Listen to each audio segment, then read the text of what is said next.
Welcome to the Sherdog Radio Network preview for UFC Fight Night 253, Kape versus Almabayev, also known as UFC Vegas 103. I'm your host, Ben Duffy of Sherdog.com, and while you will be watching or listening to this at your usual accustomed time, that doesn't change the fact that for us here in recording land, it's about an hour later than we usually start. I understand that we're going to find out why, and I am teeing it up for story time with Keith. Yeah, how you doing, man? Doing well, man. How's it going? It's going well. A little craziness over at the Shillan household. So right before we were about to start, my neighbor behind us texted my wife and said, "Hey, so it's kind of hard. Yeah, no. So the neighbor, like behind me, there's a neighbor that's kind of diagonal, and there's another neighbor directly behind me, but there's like kind of like a wooded area, so we really don't see that house that much.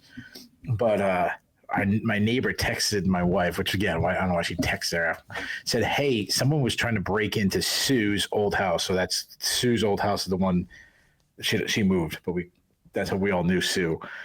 And he goes, and then the guy ran through the little wood area into your backyard. Oh. And so then by the time my wife tells me, I obviously jump up. I'm freaking grabbing flash, grabbing a gun, going outside, doing the police work. My town's police come out. They're looking all over the place. I know all my neighbors around here, so I'm checking all their backyards and make sure there's no one breaking in their house. So that was going on as Ben was teeing it up. He's probably like, "What the hell, dude? It'd make me wait." Well, I was just expecting, hey, the youth wrestling tournament ran late. There. Well, my son wrestled excellent. He's like the guy's lucky that I didn't send my son out after. My son wrestled excellent today, so he would have got another win today.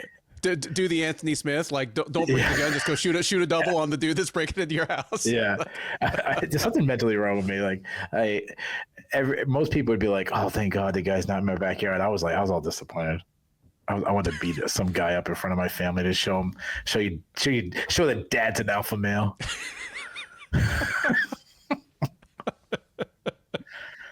I'm not sure how serious you are about that, but wherever it is on the scale. Yeah.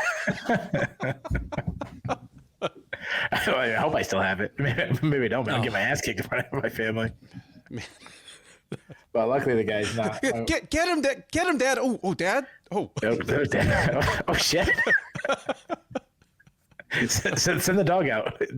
Go help Dad. He's getting his ass kicked. Call the cops, honey. You are the cops. Yeah, damn, Ricky. He went down like he just got ate a punch from Ricky Simone. Oh, how topical. Well, that robber just unleashed his inner Dan Henderson and hit me with a nuclear shot to the chin. Oh my. And the unnecessary follow-up. All right. There you go.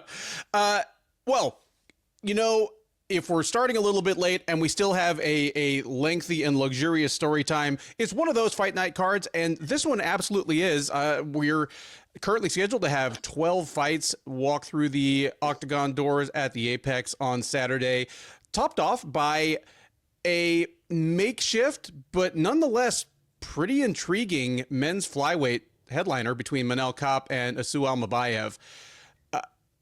I hesitate to speak for you, but I like that fight a lot. And south of that fight, I think this card is pretty slim pickings. On paper, I'm giving this one maybe a D+. On paper, wow. It might be the worst card of the year so far. I mean, no shade on either of them, because they both seem like good dudes in their own way, and they're both generally fun fighters to watch. But Cody Brundage and Julian Marquez in your co-main, two guys that are under 500 in the UFC in not one of the deep divisions, that's pretty scraping for a co-main event, even for a fight night. I mean, tell me if I'm wrong. Yeah, it's pretty bad that the co-main event has you said Brundage is under 500. This guy's getting DQ wins and he's still under 500. Yeah. This guy, he tries to win fights any way possible. He's trying to get a count out of the cage. He's trying to do everything. Yeah. I got like a C-. Flyweights on the top of the card always excites me, though. I don't think these are two of the more exciting action fighters for the division. There's a couple good scraps. Yeah, C minus. This is not that good of a card. Yeah, I'm kind of with you on that. A good number of undefeated up and comers on this card in various stages of development. We'll talk about them once we get to them. But outside of the main event, which of the other 11 fights would you like wrap in bubble wrap and guarantee that it makes it to the cage on Saturday if you had your way? Yeah, I mean, I'm going to go to the other flyweight fight. I'll go with Johnson and Temirov.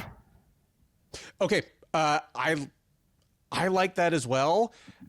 And the rest of them, I mean, Haqparast versus Ribovics is probably going to be a lot of fun, but whoever wins that is 4 more wins away from even scaring the top 10. That's right. It's just deep waters. I like Johnson versus Temirov as well because Temirov, speaking cautiously, kind of looks like the real deal. Charles Johnson has proven that he is. I mean, he's about to, if he wins, he makes it 5 straight, and he's absolutely knocking on the top 10. So I like that one as well. Any other general thoughts on this one before we dive into these prelims? No, yeah, that's good. We got a lot of fights to talk about. The more I look at the lineup, the least I'm getting excited. So let's do this quick before I change my mind. First up at UFC Vegas 103, at least as the card is set up as of the beginning of fight week, is a men's flyweight matchup between Charles Johnson and Ramazanbek Temirov. Johnson, the 34-year-old Missouriite, is 17-6 overall. He is 6-4 since joining the UFC as the outgoing LFA flyweight champ, and he is on a 4-fight win streak. 6-4 in the UFC sounds fairly modest, but he has a 3-fight losing streak buried in there, as well as a 4-fight win streak that he's currently on. That includes all 4 of his cage appearances last year. Wins over Azat Maksum, Jake Hadley, Josh Van, and in his most recent appearance last October, Sumudarji, whom he defeated via decision at UFC Fight Night, Hernandez versus Pereira. So 4 straight wins for him. As I kind of alluded to during the intro, if he makes it 5 straight, he is even more of an undeniable factor in this division. In order to get there, he's going to have to get past Temirov, 28-year-old from Uzbekistan.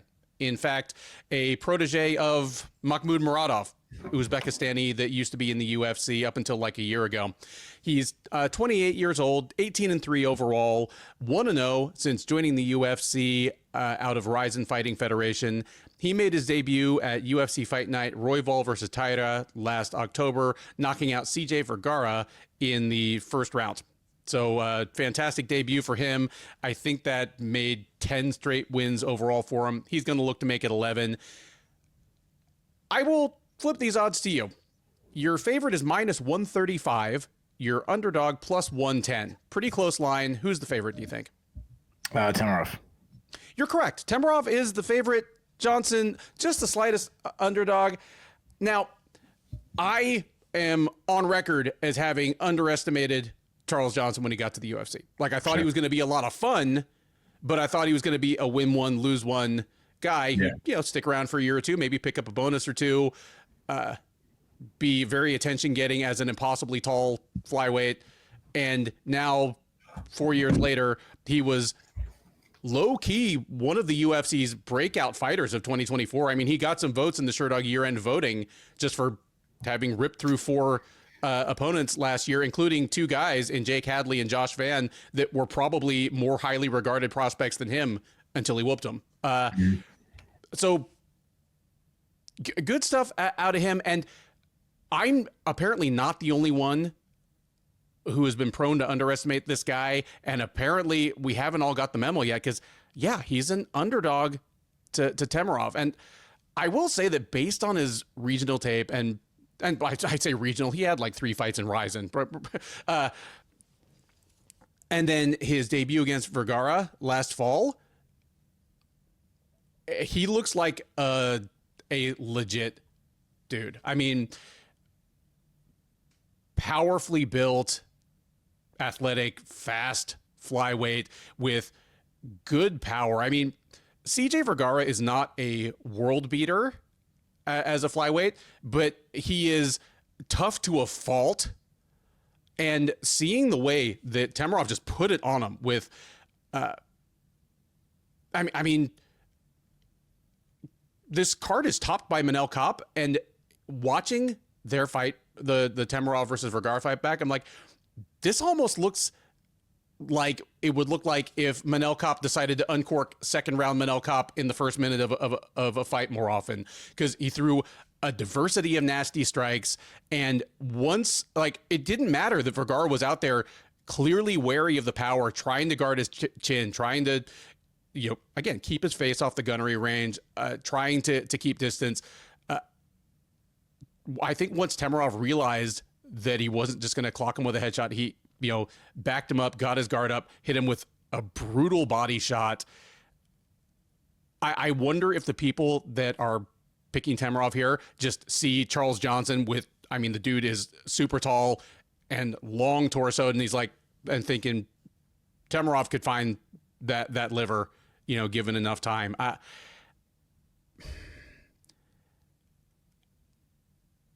I'm going with the underdog here, though. I see what Vergara was trying to do against Temirov, and Johnson is better than that. I think he's better at managing distance. He is a longer and rangier guy. Surprising power. I think Temirov is a legit prospect for this division, but I think Johnson's going to kind of make us tap the brakes on him a little bit. Give me Charles Johnson to win a decision here. I'm guessing that we don't see Temirov able to put his big shots on Johnson's chin or his body as often as we might think. I wouldn't be surprised if we see Johnson going for reactive takedowns as Temirov comes in. It's something he could kind of throw at him to give him one more thing to think about as he tries to close distance on the taller fighter. And even if Johnson doesn't get the takedowns, just going for them, I think, will slow Temirov's roll just a little bit. So give me Charles Johnson to pull off the slight upset here in the opener on Saturday by decision. First of all, we got to address this right out, like the jump. Why the hell is this fight open up the card? This fight should be the co-main event. You could argue what Charles Johnson has done, the run he's on, that he deserves to be the main event of this card. Now, I'm not making that argument. Sure. But based on what Kape has recently done compared to him, like, you could put Johnson versus Almabayev as the main event. Instead, he's getting the opener. That's nuts. It is. Johnson might be the person on this card after Kape who was closest to a title shot in his division with a win on Saturday. Yeah, I mean, we got Andrea Lee higher on the card, JJ Aldrich, Montana De La Rosa. I mean, like, what Austen Lane holding the cage door for somebody. Austen Lane, yeah. So I'll start with Charles Johnson because, I mean, the guy's been a nice run. He's a plus athlete. He's really well-rounded, good footwork, very elusive. He flows back and forth from both stances. He's a kickboxer that wins with tons of volume. He's got quick hands. He likes to get inside, start throwing some big uppercuts. I'd say he's a pressure striker. He's like the slip and rip counter striker. He showed great power against Josh Van. And then even like Su Majari in his last fight, like, he dropped him, almost finished him in the, I think it was either late in the first or early in the second. Some things he does defense, which I don't like. He rolls with punches, which, I'm not really a fan of because it just makes it look like you're losing. And it's very hard to do when you're the one who wants to pressure the fighter. When you roll, you kind of give them the chance to close that space on you. I like that he works the body. He's got a big kicking game. He follows the kicks into the clinch where he can use his size. He's a big flyweight. He can grind inside there. He also likes teep kicks up the middle. He can wrestle, and he wrestles a lot. And I'd say he isn't too bad. Now, he will shoot a lot of times without setting up, which is an issue. He's a weaker defensive wrestler, and he also makes a mistake of giving up his back to get back up. He hasn't really paid the price for that, but it's going to happen. But he's got a dog in him, man. He'll wear on his opponent, and he's constantly working. Like, even if you beat Charles Johnson, you're in for a battle. He's going to make it hard. Temirov, This guy fights like a madman. I mean, he's nonstop action too. He's got fast hands. He does load up on everything, and he loves a brawl. Tons of big hooks. I've described him before as like a flyweight Vanderlei Silva, where he's just looping big hooks, and his overhand right is his best punch. He's got really big power. He really steps into every shot. He's got 11 TKOs. He's got 5 TKOs in a row. He likes to throw some spinning attacks. He landed a beautiful spinning back kick to the body in the past. He isn't a wrestler, but he'll occasionally get the fight to the ground. When he does, he advances position really well, and he's got mean, powerful ground and pound. This is a really fun scrap. Like I said, I think it should be the co-main event. And every time I give the UFC credit for putting flyweight on the top of the card, then they counter it by burying a flyweight fight. Dude, we're coming right out the gate with the consensus upset pick. I'm taking Johnson. I mean, his output is going to be hard to match, especially the way Temirov fights. Can he fight like a berserker to match Johnson's pressure? I think Johnson's pressure and his clinch work, his takedowns. I think his wrestling will start to tire Temirov out. I think his volume and takedowns is going to be enough for Johnson to squeak out a really close decision, win some really close rounds. Give me Johnson by decision. Next up at UFC Fight Night 253 is a featherweight matchup between Danny Silva and Lucas Almeida. Silva, the 28-year-old Californian, is 9-1 overall. He is 1-0 since joining the UFC out of Season 7 of Dana White's Contender Series. He won on the Contender Series all the way back in fall of 2023. He fought just once last year, taking a split decision over Josh Kulabau at UFC Fight Night Tuivasa versus Tybura in March. He has been on the shelf ever since, so nearly a year for the Cub Swanson protege. He is finally back in the cage, and he is going to face Almeida. 34-year-old Brazilian is 15-3 overall. He is 2-2 since joining the UFC as a veteran of Season 5 of Dana White's Contender Series. He lost on the Contender Series, went back and won one fight in Brazil, I think Jungle Fight, got signed to the UFC anyway. Since then, 2-2. He did win his last time out. It was last June at UFC on ESPN, Perez versus Tyra, where he took a unanimous decision over Timothy Kwamba. That snapped a 2-fight losing streak for him against Andre Fili and Pat Sabatini. So Almeida looking for his first back-to-back wins in the UFC. He is not favored to get it, as Silva is minus 190, Almeida plus 160 coming back. I'm with Silva here, and I think for me, it is more of a vote of no confidence in Lucas Almeida. Like, I don't know how good Danny Silva is, but if you tell me that he's a future top 15 guy, like, okay, I can see that, give him 2 years. If you want to tell me he's out of the UFC by the end of this year because he loses his next 3 fights, I mean, I'd be surprised, but not shocked. I don't have a great handle on him yet. Like I said, he's I think he's a former Eric Paulson guy that is now Cub Swanson, coaches and corners him. And he doesn't fight like Cub Swanson, but,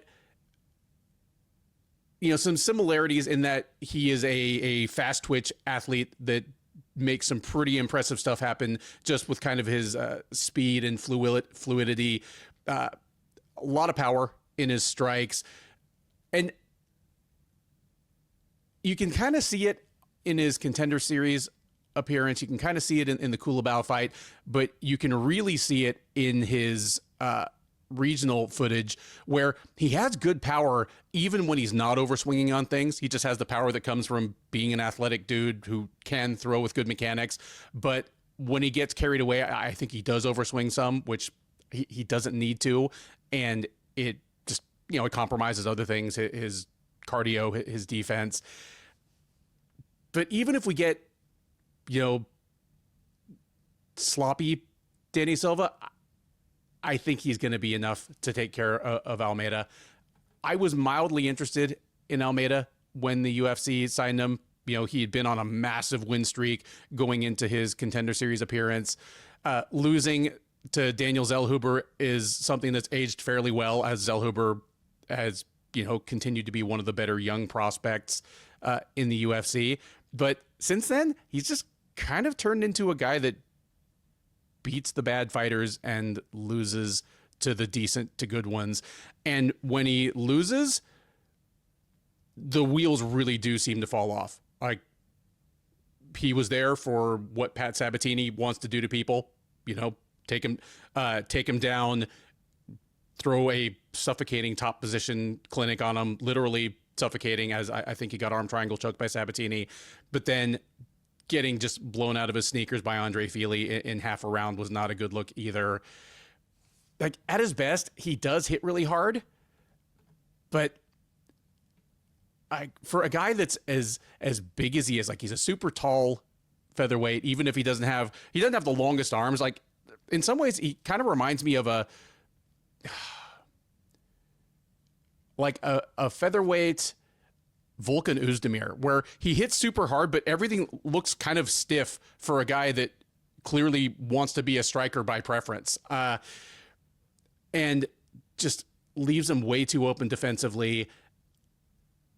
And I don't think he has the chin to survive firefights, and that's not going to get better, as he's a guy that just turned 34.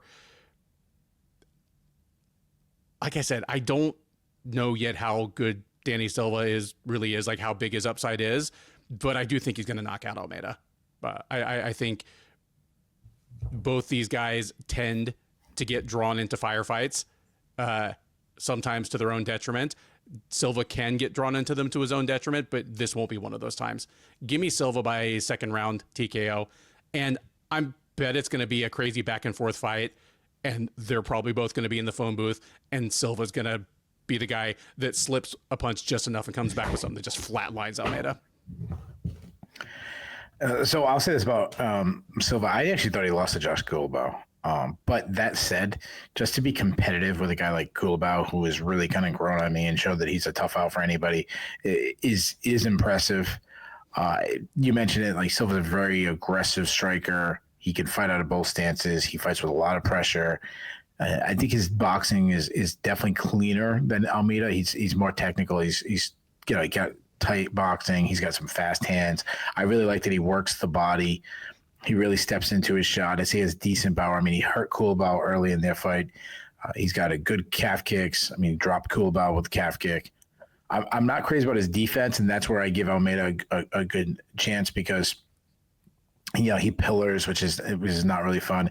He'll also roll with the punches, which is better than pillaring, but still, I don't think it's the best. He doesn't really move his head off the center line too much. He can close the distance. He can work in the clinch, get some clinch takedowns. He also will press his opponent against the cage and just drop down on the hips and try to pull it out. I do like that. Like, he'll if he's up a body, he'll look for like some slide bys or some duck unders and stuff, which is not bad. He almost caught Culibao in a guillotine, which I like, and he's got really good cardio. That's which is surprising based on his style of fighting. Move over to Almeida. You mentioned, I mean, the first thing that stands out is like how big of a guy he is. I mean, he's big for the weight class. He's not a great athlete. Like, I like how you described that he's kind of like stiff and clunky. Like, he's not a good athlete. He tries making up for by just having a lot of pressure. And I'd say he's stiff, but he is a good striker. He's a good counter striker. He slips and rips the body. He avoids strikes with a lot of L-step and little small side steps. When he counters, he throws a lot of hard shots. I'd say it was, fairly quick hands. He throws combinations, which I like. He has a nice left hook, straight right combo. He dropped Timmy Kwambe 3 times in their fight due to his power. But defense is also an issue, similar to Silva. He keeps his chin really high in the air, which is obviously making a big target. He can close the distance and use his size well in the clinch. I'd say he's got, plus Muay Thai clinch. He can do some damage there. I'd say he's an above average wrestler, but he's a very poor defensive wrestler. I would say he is improving his defense a little bit, but still, I would put it on the negative side. If he's put on his back, he really struggles to get back up. Now, he does have 4 subs on his record, but when he faced a good grappler like Pat Sabatini, Sabatini dominated him there. So,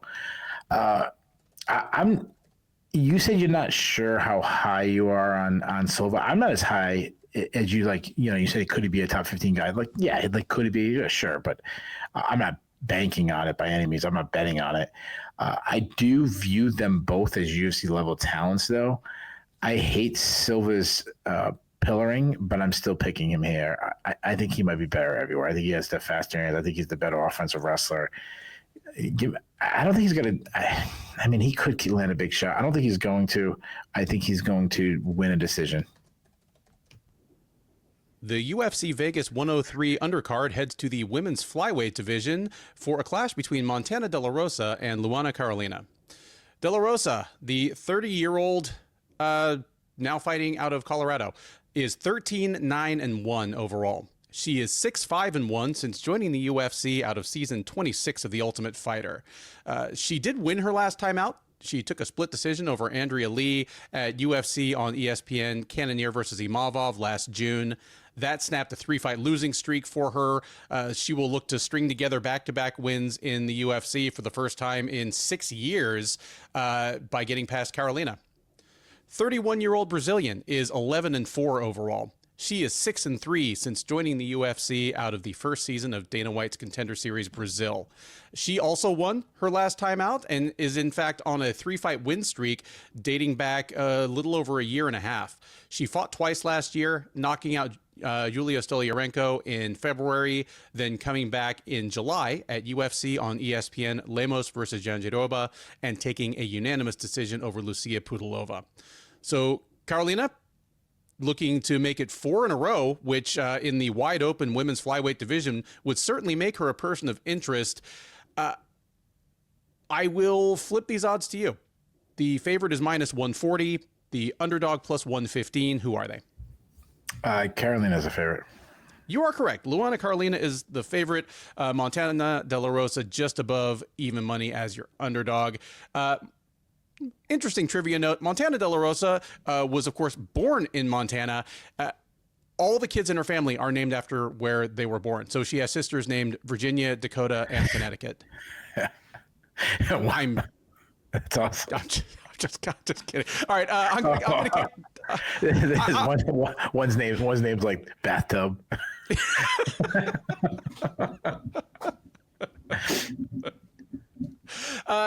I am going to kick this one to you. No, don't do that. Well, something I was going to say, and this is going to be one of those ones where we get somebody in the comment section on YouTube that, it's their first time, listening to us. And they're going to be like, if you guys hate these cards so bad, why do you preview them? Well, yeah. Well, it's our job. But there are a couple of fights on this card. This is one of them where I'm almost surprised that they haven't fought already. Like if you told me like 2 days ago that Andrea Lee and JJ Aldrich, which is the next fight, was going to be a trilogy fight that they had already fought twice, sure, I would have to look it up to be sure you were lying. Yeah. Same with the co-main event. Like if you told me that Brundage and Marquez like already fought once 3 years ago and they were supposed to fight last year and it got canceled, I'd be like, oh yeah, sure, that checks out. Like just once you get to the 20 to 40 fighters in any UFC division, pretty much, it gets to be some pretty murky soup. There's a lot of murky soup on this card. Who wins this fight, and why should we care? Yeah, dude, we shouldn't care. I think we could care if you're a Carolina fan. Like, she's definitely the more interesting character. The thing that stands out to me about De La Rosa is how young she is. She's still only 30, which is crazy. She's 30, and she has a 47-year-old kid. I mean, it's defying the laws of physics at this point. She's got like Benjamin Button syndrome going on. Yeah. If this is your first time listening to like what backs in this card, like bad MMA is still better than any other sport. So I just want to put that out there. MMA is like pizza. When it's good, it's great. Yeah. When it's bad, it's still pretty good. Yeah, that's right. It's like Papagino's. Like this card's the Papagino's. This is not like a nice Italian restaurant in the north end of Boston. Like this is Papagino's. So, it's our new sponsor, by the way. No, just kidding. Do you guys have Papagino's where you are, or is that a Rhode Island thing? We do not. That's a New England thing. Okay, it's a New England thing. All right, because there is a chain of them. So I mean, I've seen them before. Like I've been up to Boston a few times. Like, okay, yeah, you're not missing out. De La Rosa, she's a long and rangy fighter. Not in this contest next to Carolina, but she's a counter striker. Despite outstriking Andrea Lee. I wouldn't call her a good striker. I'm surprised that fight was a split decision. I thought De La Rosa clearly won. She used to be like a slip and rip striker. She got a nice jab. She follows up with straight shots, though she can lunge forward, losing a little bit of technique. Last time she faced a decent striker was probably Aldrich, or Aldrich beat her up pretty good. She was kind of ducking and throwing and not really setting anything up. More power than I give her credit. Decent overhand right. I mean, she dropped Romero Barlow, a long time ago. She'll throw a lot of kicks, but often naked. She's heavy on her lead leg, leaving her open to leg kicks. She struggled early with the speed of like Viviana Araujo, like better athletes she struggles with. Though she will build and get stronger in fights. I mean, she did do that against Araujo. I like this against Andrea Lee. She started adding step in elbows, which is kind of a nasty thing. We just saw it last night with Rob Font. She's a wrestler, but I think her wrestling is overrated. I think it's fading. She's still got pretty good entries. She is committed to get to the fight the ground. She uses her long legs to kind of get to the back trips. She also catch a kick to get the fight the ground, but she completely abandoned her wrestling against JJ Aldrich. If she can get the fight to ground, she's good at winning scrambles, good back takes because of her like long legs. She's a submission threat. She has 8 subs on her record, but she will rush positions to get to the fight to the ground, which and lose positions to kind of get in a position to land a sub. And be really wild with that. Carolina, she's a long and lengthy striker, Muay Thai striker. She likes to work from distance. She looked fast against Lucy Pudilova. Good jab, some nice follow-up shots down the pipe. She can load up a little too much and telegraph her shots. She throws a lot of kicks. She loves teep kicks, hard calf kicks. She uses her big frame well in the clinch, good at initiating the clinch, so she's on the offense. Nice knees inside. She's a terrible offensive wrestler, but despite that, she did get a takedown against she might get multiple takedowns against Julia Stoliarenko. Her takedown defense was a big weakness in the past, but she has shown better takedown defense against Ivana Petrovic and Lucy Pudilova. Again, those are bottom of the barrel UFC fighters. Man, this is a tough one. There's a clear avenue for victory for Montana De La Rosa. If she can get the fight down, being that she's only 30, it makes me have more confidence, but she's an old 30. Like she's. And can I interject for a sec? Sure. Like for those that heard my kind of throwaway joke line during the introductions and are either offended or like just wondering what the hell I was talking about, Montana De La Rosa got pregnant in high school, had a kid when she was. Had a kid when she was 16, and anytime the UFC mentions, yeah. No. I see that. I'm just saying that's. I'm thinking about my 15-year-old daughter. I'm thinking of my daughters that are in their late teens, early 20s. Absolutely, and it's super admirable. I mean, that is an end of hopes, dreams, and aspirations for a lot of women. Oh yeah, like the fact that she is a woman with a stable life, a presumably happy kid, and sure. Knock on wood, a job as a professional fighter. It's extremely admirable. I'm just going to still make jokes about it because anytime the UFC talks about her having like a 12-year-old kid, 13-year-old kid, probably going to be like 14 this year kid, I'm like, how does this kid have a kid? So that's it. Yeah. Anyway. Yeah. Nothing but respect for Montana De La Rosa. We're still gonna make jokes about it because it's not our kids, so screw it. Yeah. Yeah. I mean, if we can't make fun of teenage moms, what else can we? Yeah, what can we make fun of? Jeez. We don't take the high ground on stuff like that.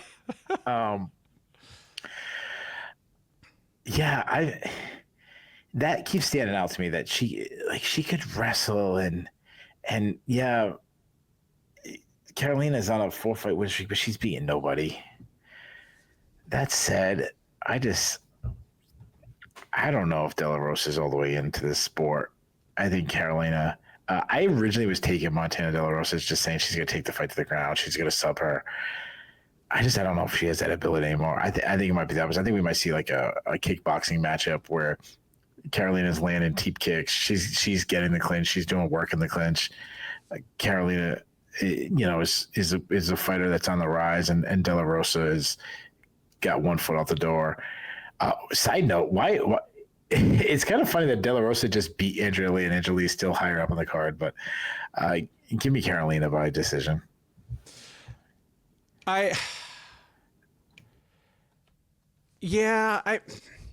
Here's the thing, and you kind of talked around the point that really stuck out to me and that I wanted to make in talking about this fight, and that's that Carolina's looked fast and sharp against Lucia Pudilova, and honestly she did as well in her fight before that against Yulia Stoliarenko, and both of those women, both Pudilova and Stoliarenko, are large flyweights but that are pretty slow of hand and foot.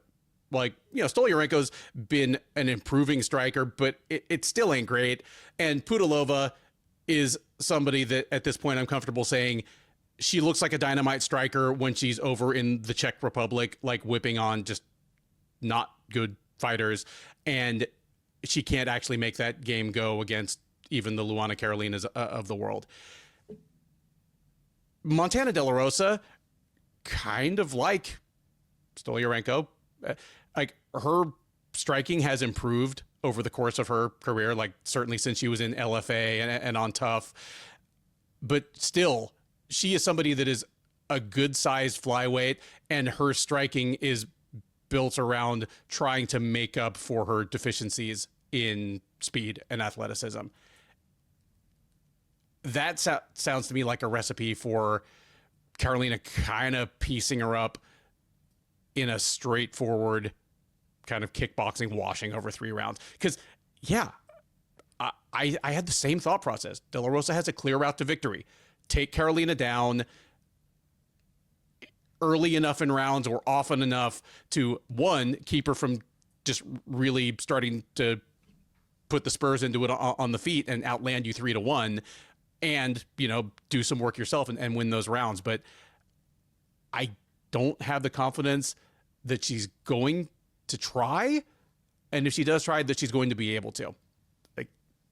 Carolina is a limited fighter, but she's been improving steadily, and I've just kind of observed firsthand that she does have the formula to beat a Montana De La Rosa type, because the last couple women she's beaten, I think she can follow a similar pattern to that. So give me Carolina to beat Montana De La Rosa here, and this is my pick for my scream at the TV fight of the night, because the thing that, we probably, especially I, always complain about with women's flyweight is you get these fights where within 2 minutes, okay, this is going to be a kickboxing match throughout. Fighter A is going to probably win every minute of it, but there's basically a 0% chance that we're going to get a finish. So buckle in for the next 17 minutes of your life. I think that's going to be this one right here. Give me Carolina to probably just win 30-27 in kind of a deflating fight. Next up on the UFC Fight Night 253 prelims, we stay in the women's flyweight division. Don't blame me. I didn't make this card. As Andrea Lee looks to snap a brutal losing streak against JJ Aldrich. Lee, the 36-year-old Texan-born Louisianan, is 13-10 overall. She's 5-8 since joining the UFC as the former LFA women's flyweight champ. 5-8 in the UFC does not sound great. What sounds even worse is that she's on a 5-fight losing streak, dating back almost 3 full years. And it is, in fact, 3.5 years since the last time she won a fight. And that was over Cynthia Calvillo. Her last win before that was over Antonina Shevchenko. You have to go all the way back to 2019 yes, for Andrea Lee to have a win over somebody that is still in the UFC. And that somebody is Montana De La Rosa. And De La Rosa won the rematch last June. It has been rough sledding for Ms. Lee. She fought twice last year, dropping a unanimous decision to Miranda Maverick in February, and then the rematch to De La Rosa in June. I would say that she is probably fighting for her job, but I feel as though I've said that about literally her last 3 fights in a row. So I make no predictions here, but she's got Aldrich in front of her. Aldrich, 32-year-old Colorado native, 13-7 overall, 9-6 since joining the UFC out of the 23rd season of The Ultimate Fighter. She did lose her last time out. She had one outing in 2024. It was back in May at UFC on ESPN, Lewis versus Nascimento, where she dropped a unanimous decision to the resurgent Veronica Hardy. Prior to that, she had been on a 2-fight win streak over Liang Na and Montana De La Rosa. You see why all these fights sound like trilogy fights to me? Yeah. Anyway, Aldrich looking to get back in the win column. Lee obviously looking to get back in the win column. Unsurprisingly, Aldrich is your favorite. She's minus 190, Lee plus 160. Both you and I, because we are analysts, but we're not really bettors, we tend towards the, I'm surprised the line is that wide, it should be narrower. This is one where the line might as well be wider because, one, Lee's on a 5-fight losing streak. 2, she has literally never beaten anybody as good as JJ Aldrich is right now. It's not just that Lee is on a slump. Even when Lee was at her best, if you want to call that like 2017 or whatever, she wasn't beating people as good as Aldrich is now.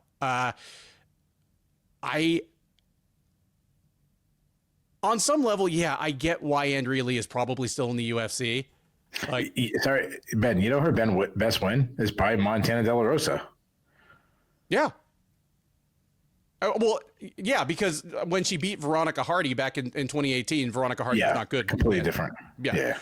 No, like the Montana De La Rosa fight in 2019 is probably her best win in the UFC. And like I said, De La Rosa avenged that one uncontroversially last summer, just showing which of the two has developed and which has languished in the 6 years in between. But yeah, I don't think Lee's ever beaten anyone as good as Aldrich is right now. And I say that as somebody that took too long to come around on Aldrich. When she got to the UFC, I was like, yeah, I've seen her fight. I don't think she's that good. Like, I mean, she was never even one of the, and primarily a strawweight before the UFC. Like, she wasn't even really one of the best strawweights in Invicta. I figured she'd be around a 500 fighter in the UFC for a couple of years and then wash out. Instead, she's become a solid part of the flyweight division. And I think despite the fact that she lost her last time out, she's been steadily improving. She is bigger and stronger than I gave her credit for. Like, I looked at early career fights in Invicta, like her getting kind of bullied around by Jamie Moyle and stuff. And it's just not who she is now. She's bigger, older, more power, just more muscle mass on her frame. She doesn't look terribly athletic in a vacuum. Like, she's the opposite of the Michelle Waterson Gomez, where, you know, she looks like a Powerpuff Girl at open workouts, and then it doesn't always translate to the cage. Aldrich is the opposite. Like, shadow boxing, open workouts, not very impressive, but in the actual cage, surprisingly slick striker on the feet. Yeah, like I'm becoming gradually pretty impressed with Aldrich. She seemed to have a little momentum going into the Hardy fight last year, and she didn't get blown out of the water. And that's against Veronica Hardy, who's a shockingly improved fighter. And just like, I think it was her time when they fought. Why am I still talking about this fight? Just, I think Aldrich should be a bigger favorite than this, because even if Aldrich came out and slipped on a banana peel, I just don't have any faith that Lee would be able to do things to translate that into a victory. It's not just that she's on a 5-fight losing streak, because most of the women on that streak are very good. Like, you know, Viviane Araújo, Macy Barber, Natalia Silva, Miranda Maverick, Montana De La Rosa. They're all either fringe contenders or solid prospects who just basically used Andrea Lee as a bounce back fight. Like, but most of them were such dreadful fights. Just wretched fights. Lee is kind of the opposite of Aldrich in that she looks like she should be an elite athlete and just really isn't. Like, I mean, she looks like a fitness model, like part fitness model, part just regular model. It's part of the reason why she's probably part of the reason probably why she's still in the UFC. But you know what, when you mentioned Andrea Lee, I always remember the time we were talking about Fort Worth, and you're like, yeah, just an arena full of Andrea Lees. I'm like, dude, that is spot on. Oh, and you went to the rodeo. Oh yeah. Oh yeah. Dude, the rodeo. Hell, the rodeo down here in Houston, it's like 1/3 Andrea Lee's and 1/3 Tracy Cortez's. Like, you know, like up in Dallas, it's just getting blonder and blonder. Like I went to this like little bar afterwards, and I don't know where I was waiting in line, but somebody was in front of me, and it was a girl who did like barrel racing or so. She was like right in front of me, and I don't know. I was like, oh yeah, I saw you. Yeah, congratulations or whatever. You know, talking to her, and like we you know, she was very friendly and she had that southern accent, and we probably talked to each other for 30 seconds, and I fell in love with her like 12 times in 30 seconds. Like that was, and I just an arena of Andrea Lee, and then JJ Aldrich, like Andrea Lee looks like the girl that would be like doing the barrel racing, and JJ Aldrich looks like the girl that would like change the horseshoes on the horses. Yeah. And I mean, if you had those two fight, the one that changes the horseshoes is probably going to whoop the ass too. So it's like, you got to whoop that ass. Yeah. But like, here's the thing, like Andrea Lee at her best, at her best, she should have been a high volume, low power, just classic women's flyweight kickboxer. But even at her best, she was a low power, medium output. Like her problem was always that she had trouble putting a stamp on close rounds because she wouldn't throw enough volume. She'd let other fighters back her up. So even if she's landing more strikes, it kind of looks like she's losing the round. That hasn't gotten better. Yeah. And meanwhile, she's fighting someone in Aldrich that has turned into an kind of an overachiever, kind of a sneaky high fight IQ fighter. Like, momentum aside, this is just a terrible matchup for that reason. Aldrich isn't going to drop a fight that she should win, and there's nothing to indicate to me that Lee is just going to like jump up and snatch a win off of somebody that she looks like likely to lose to. Like, I'm not a betting man, but even if Lee were plus 300, I wouldn't take it, because if Aldrich makes a huge mistake and Lee clips her, Lee probably still doesn't even win that round. Aldrich goes, and goes back to work. Yeah. Like, there's no equalizer here, unless like Aldrich gets rocked and shoots right into a guillotine or something. Like, just, yeah, like give me Aldrich, and she might as well be minus 500. Wow. Ben is going bold. Yeah, I mean, Andrea Lee, she's looked so terrible lately. Yeah, she used to be this high output striker, but her volume has kept declining each fight. Her hand speed has looked really bad. I mean, she was easily outboxed by Montana De La Rosa, who isn't really known for her striking ability. She's the one on the feet. Lee wants to work from range. She throws straight punches down the pipe. She hates being pressured. She's a point fighter who's always, like you mentioned, has always lacked power. She works behind a jab. I think the best part of her striking is her kicking game, some deep kicks and body kicks. She will wrestle a lot. And, you know, she's gotten takedowns against good fighters. I mean, I think like Miranda Maverick, she got down a couple times, even in a loss. And she's a solid, you know, scrambler, but even her ground game seems to be declining. I mean, she couldn't get De La Rosa down. I said it last time. She was looking for youth wrestling moves that you shouldn't be seeing at this level, like going for Petersons, and she tried hitting an annihilator. That doesn't work at this level.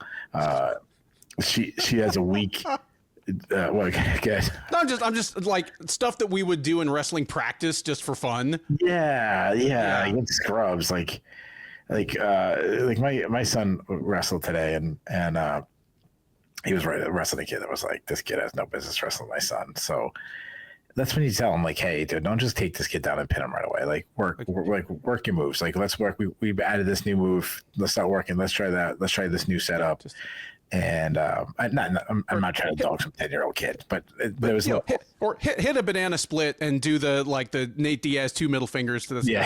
Yeah, that's what my son did today. That's what he did. 10-year-old like just flipping. She's a weak defensive wrestler. I mean, she might possibly been taken down more than any female fighter in UFC history. I want to look that up. That's a Jay Petrie stat. I mean, if she's not been taken down more than anybody, she's right up there.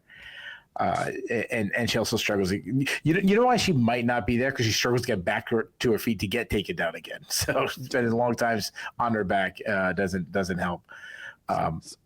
So like in the same fight where Angela Hill like gets taken down 9 times, she only gets taken down 3 times because she didn't get back up. Yeah, that's right. That's right. Yeah.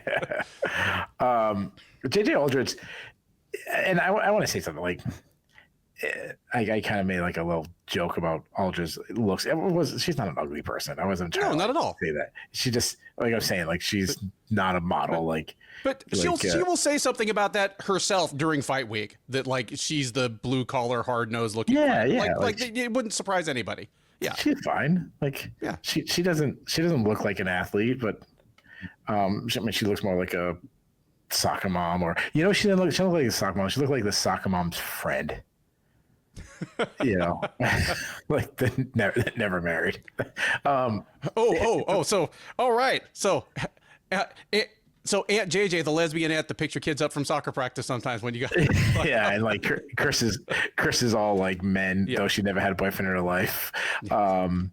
She isn't a bad athlete though. Like she doesn't look like she'd be an athlete, but she's pretty good. She's a southpaw. She's a boxer. She tends to lack power. She's more of a point fighter, but she's good at sticking and moving.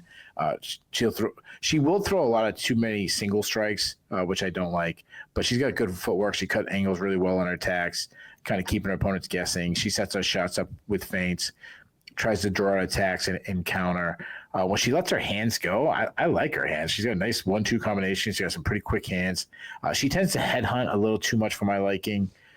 She has struggled in the clinch in the past. She got beat up there. She's an underrated offensive and defensive wrestler, though. I mean, I like that she showed intelligence. It's been a while ago, but I always think about the fight that I shouldn't say impressed, but I was like, she gets it, is when she won against Courtney Casey, and she's like, yeah, I've always been known for my striking, but damn, I'm fighting Courtney Casey. That's another person who might be up there for most takedowns given up. Let me wrestle. She does struggle to chain wrestle, though.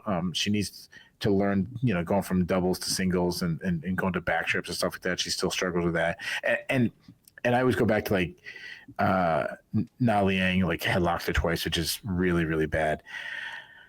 I mean, I'm with you, dude. I don't get the line. I like Aldrich big. I mean, I think she dominates Lee. I think she's better than Lee everywhere at this point. I think she batters her 15 minutes. I said this before. Like, I think we need to start doing this. I'm locking this in. This is my most confident pick. Like, Aldrich smashes her. Give me Aldrich by like a one-sided unanimous decision. Men's bantamweights take the cage next at UFC Vegas 103 as Douglas Silva de Andrade squares off against John Castaneda. Silva de Andrade, the 39-year-old Brazilian, is 29-6 with 1 no contest overall. He is 7-6 in the UFC. He is 5-4 at bantamweight. He has had a couple of fights at featherweight and at like 140-pound catchweight, but in the 135-pound division, he is 5-4 and has alternated wins and losses over his last 4 fights, dating back at this point 3 full years. He fought just once last year. It was at UFC on ESPN, Perez versus Tyra in June, where he dropped a unanimous decision to Miles Johns. So he will look to get back in the win column, just short of his 40th birthday this June. In order to do so, he will have to get past Castaneda. The 33-year-old Texan by way of Minnesota is 21-7 overall. He is 4-3 since joining the UFC as a veteran of the first season of Dana White's Contender Series. He actually won on the Contender Series, but this being 2017 and the first season, that did not automatically mean that you got signed. So we went back and fought 5 more times in Combate Americas before getting the call from the UFC in 2020. Since then, as I said, 4-3. He did come up short in his last outing, but in his defense, it was against the undefeated and still undefeated Daniel Marcos. That was at UFC on ESPN, Cannonier versus Imavov in June, where Castaneda came out on the wrong end of a unanimous decision. That snapped a modest 2-fight win streak for him over Muin Gafarov and Kyung Ho Kang. So he will be looking to start up a new win streak here. He is favored to do so comfortably, as Castaneda is minus 240, Douglas Silva de Andrade plus 190. Keith, is the problem that Douglas Silva de Andrade is pushing 40 in the second lightest weight class in the UFC, or is the problem that he was just never that good to start with? Tell me who wins this fight. No, I've always been a Douglas Silva de Andrade fan. I would say he's always been pretty good. I mean, he's never been top 15 level, but he's right on the cusp underneath that. You said the dude's 39, but to even be competitive at this level at 39 years old in this weight class is really impressive. I mean, the concern is that everything can fall apart super fast overnight at that age, and I think we're starting to see some signs. I mean, he's slowed down a little bit. He's a short, compact fighter. He likes to press the action and kind of win with volume, and he's always been a good athlete, and he has had plus power. He's good at getting inside the pocket and landing some big shots, though he does load up on shots. He throws a lot of hooks. His left hook is his best punch. He'll throw some spinning attacks out. He is open to leg kicks. He has kind of a wide base. He's a solid wrestler and a good top game. You can get the fight ground. He's a good BJJ practitioner. Not the best defensive wrestler. He needs to also improve his get-up game. He'll play jiu-jitsu off his back. And he really isn't a big submission threat. He's more of a controlling grappler than a finishing you with the sub. And as he's gotten older, his cardio has started to fade. And the more concerning is like I watched his last fight against Miles Johns, and he wasn't reacting from strikes from Johns really well. Now Johns hits hard, to his credit. Castaneda, he's a southpaw. He's a long and lengthy striker. He's got some good footwork. He likes to strike from range, which is why he hated the pressure from Daniel Santos. He cuts angles really well. He's got good volume, nice straight shots down the pipe. I love his straight left, really short, tight, not a lot of tells in that. He has a lot of variety in his striking, goes high, goes low. He's got good power. We've seen him knock out some good fighters. I mean, he knocked out Eddie Wineland, but he also hurt Miles Johns. He hurt Daniel Santos, who's a really good striker. He hurt Muin Gafarov. He throws hard body kicks. He's got a great high kick. Not a lot of tells. He can get up there really quick based on his length. He has some defensive issues. He lacks head movement. He's very hittable. He is a good wrestler. He's gotten a lot of takedowns against quality opponents in the UFC. Though against Marcos, for some reason, he quit wrestling him early. Though, I mean, you know me, I'm all in on Marcos. I'm a big Marcos guy. He's good at winning scrambles. Castaneda is. He's got 7 subs on his record. But he did gas. He has gassed out a little bit in his past because he's big for the weight class. I mean, like you said, I think it has to do with the age of de Andrade. Like I've always thought he's been a pretty good quality guy. I'm just worried about his age and his durability. I think Castaneda lands some big shots on him. I don't think de Andrade can take those shots anymore. De Andrade is so tough. I really don't want to take someone to stop him, but I'm more going gut than what we've seen. There's nothing really to say that Andrade will be stopped, but I think Castaneda catches his turn early. I say Castaneda wins by second round TKO. And I can see that happening. And you mentioned kind of between segments off mic that we seem to be pretty locked in tonight, not just in picking the same fighter to win, but just kind of seeing the fight play out the same way. I think we have a similar vibe here that the wheels haven't really fallen off of Douglas Silva de Andrade's wagon yet. Like he's still competitive every time out, despite being 39 years old. Like things have slipped gradually, but you know, he's a slightly slowed version of the same guy he's been for 5 or 6 years. But what the you're lug nuts calling, loose. The lug nuts to loose. The wheels haven't fallen off, but the lug nuts to loose. that's yes. And what you're kind of picking to happen, what it sounds like to me, is the same thing I'm seeing, where Castaneda might be the first guy to really sort of break that open and make Douglas Silva the Andrade look kind of old. Because yeah, I agree. And he's been a fun guy to have around. Like, the upside was relatively low because he got to the UFC. He was already like 31 or 32, already had 1 million fights, and he is a stocky little tank of a guy that does tactically inadvisable things to be able to get into range. Like, just kind of, it's like a bantamweight like Mateus Rebeski type or Terry Martin, where the guy is so short and stocky and powerful, Terry Martin, nice, but makes it work for longer than he should be able to, just through toughness, aggression, surprising athleticism. But that's starting to slip just a little bit, and I could see Castaneda really starting to ring him up and be the first guy to stop him with strikes. Man, who? Oh, yeah, okay. Like, Petr Yan didn't knock out Douglas Silva de Andrade. He jacked up his face and was stopped between rounds. But I can see Castaneda being the first guy to just actually TKO him with blows, or just overwhelm him and take over more and more as the fight goes along. And Silva de Andrade just can't handle the pace, can't handle Castaneda mixing up the wrestling and the striking. And like I said, just looks old. I would love to see a finish here. Not because I have anything against the guy, but just because otherwise I'm picking a lot of decisions tonight. But let me go with Castaneda by decision. But like I say, I think it's a decision where he wins going away, and the writing kind of appears to be on the wall for Douglas Silva de Andrade. Let me say something about de Andrade real quick. This guy's been in the UFC since 2014, which is right away a huge accomplishment. He's has 6 losses in the UFC. I want to read you the names. His UFC debut, he lost against Sabara Tukagov in 2014, which is not a bad loss. Yeah, Tukagov looked like a future top 10 guy at that time. Yeah. He lost to Rob Font. He lost to future champion. Yeah.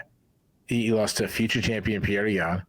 Mm-hmm. He lost to Lerone Murphy, which is not age too bad. Up a weight class, an undefeated guy. Yeah. Yeah.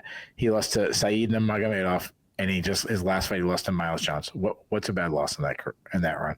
Not a one. And Miles Johnson's the worst loss? Yeah. I mean, and it's not a bad loss. Right. And we'll sometimes make the distinction between, this fighter has lost badly but doesn't have any bad losses. Yeah, like, it's not as though Douglas Silva de Andrade has been like just completely blown out in these losses either. No. Like, honestly, the guy that was probably beating him the worst was Rob Font. Like, Font was just really kept him on the outside, marked him up, caught him in a mistake, and guillotined him. Like, yeah, that's actually a really surprise. All the people that stop of that list, Font being the ones actually, and Font by submission is the most surprising. Abu Dhabi Rob Font, like, just working his magic. Yeah. New England MMA. Yeah. And that was back when Font still had hair. He hadn't discovered his superpowers yet. There you go. Hadn't turned into like Lex Luthor. We head back to the featherweight division as Ricardo Ramos faces off against Jose Mariscal. Ramos, the 29-year-old Brazilian by way of Sacramento, is 17-6 overall. He is 8-5 since joining the UFC out of it was an episode of Dana White's Looking for a Fight. I forget the name of the regional promotion. Anyway, he was signed off of that web series. He's 8-5 in the UFC since then. He is coming off a win. He fought most recently at UFC 305 last August, where he picked up a split decision over Josh Kulabau.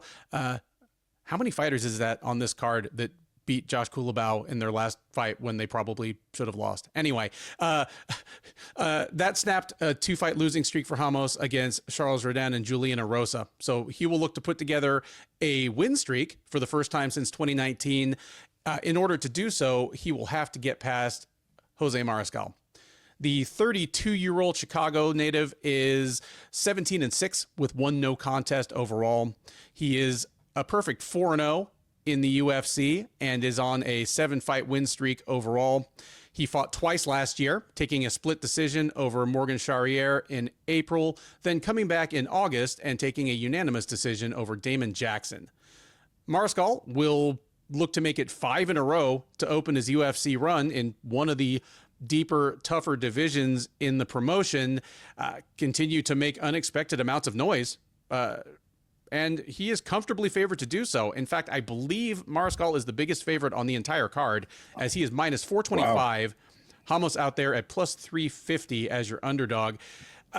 We just had a lengthy, chaotic, and mildly inappropriate comedy routine about Montana De La Rosa's age. Ricardo Ramos being just 29 is kind of weird to me because it feels like he's been in the UFC for 15 years. Yeah, same age as De La Rosa's kid. Yeah, is he De La Rosa's kid? I mean, and he was like 20, at most 21 when he joined the UFC, and I remember thinking, okay, this is a very young, pretty athletic-looking Brazilian with some solid fundamental skills. And at the time, he was already a team alpha male. I thought, oh, this guy's got a pretty bright future. I could see him turning into a contender at some point. That's never really happened. But he's sort of in that same Douglas Silva de Andrade thing where he'll win 1, lose 1, win 2, lose 1. But he's not losing to terrible fighters. In fact, he has losses to some of the same people: Laurent Murphy, Zubair Tukhugov, Said Nurmagomedov. The thing about Ramos is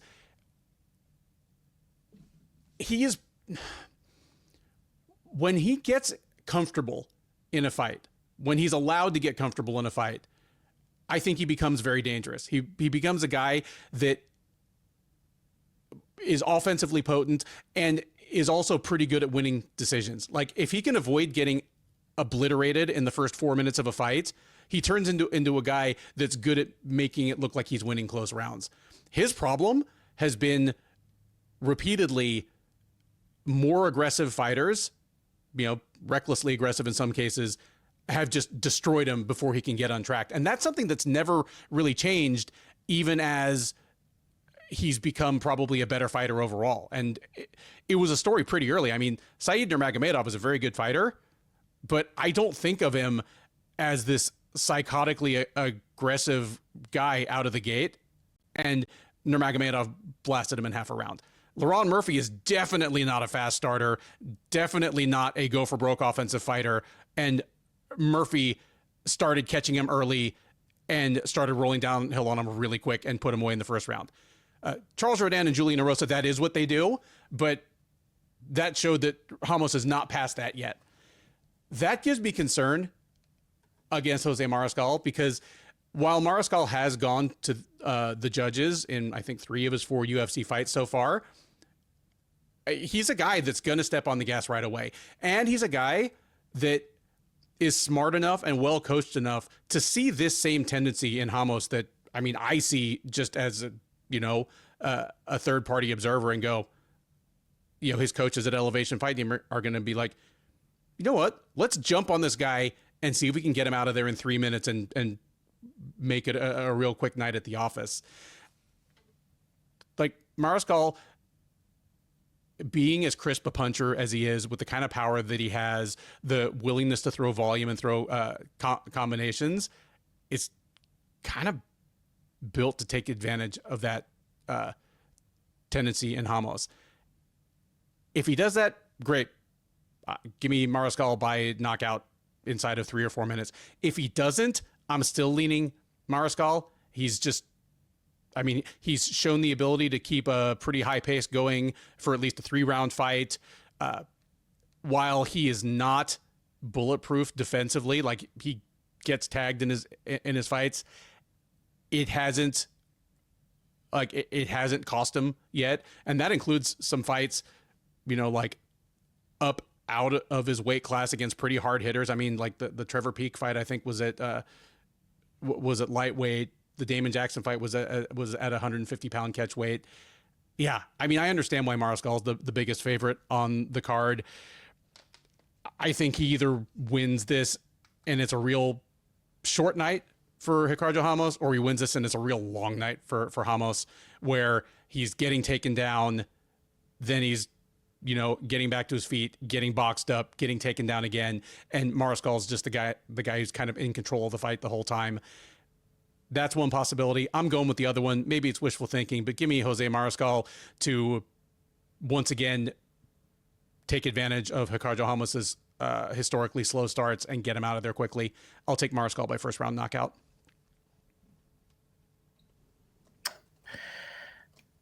Yeah, I'm surprised. I think the line should be a little bit closer, but I think this is a really, really fun fight. I think I'm higher on Ricardo Ramos than you are, though. He's a well-rounded fighter. I mean, he's a Muay Thai striker who's he's a good athlete. That kind of stands out to you. He's got quick hands. He's an out fighter. He definitely wants to work from distance. Not the best output, especially for the division, which is concerning. He does a lot of single strikes, but he got some zip on those. He's got a lot of sting in him. He's got a big kicking game. I mean, he's such dexterity in his hips. He tosses up high kicks really easily. He loves question mark kicks. He'll throw some spinning attacks out. The key is to press him on his back foot. Go back to, like we just mentioned, the guy Tukov. Tukov was able to do that to him, force him, pressure him. He's open to calf kicks. Josh Coolbaugh beat up his calves. He will initiate the grappling, especially the clinch. He likes to get in the clinch, uses Muay Thai in there. He loves to grind in there. He will wrestle, and he wrestles a lot. He's got some good entries, but he also more of a bylock guy. He should have some really good takedown defense against Tukov. Though I do think Tukov's wrestling's overrated. He if the fight hits the ground, he's a good grappler, good top game, good back takes. He's got 7 sub wins. He has those long legs he uses to make it really hard to just shake him off your back. If he's pressed on his back, he does play BJJ a little bit too much for my liking. He's not like a wizard. He's not Charles Oliveira down there. I mean, he got caught in a submission against Charles Jourdain. I mean, he was sub-in guillotines in back-to-back fights, which is obviously concerning. Moving to Mariscal, I mean, this is a guy that I wasn't too, super high on in the UFC. He kind of looked like a journeyman, like a guy that, been on the regional team forever. He's got a lot of losses on his record, but dude has been sensational since he came to the UFC. He can fight at both stances, constantly switching back and forth. He fights at a nonstop pace, nonstop action, great output. Throwing some spinning attacks. He really leaps into his punches to land some shots. He throws a lot of winging power shots. Bit of a wild man. He loves a brawl. He trusts his chin because he's tough as hell. I mean, he's definitely got a dog in him. He mixes punches and kicks together well.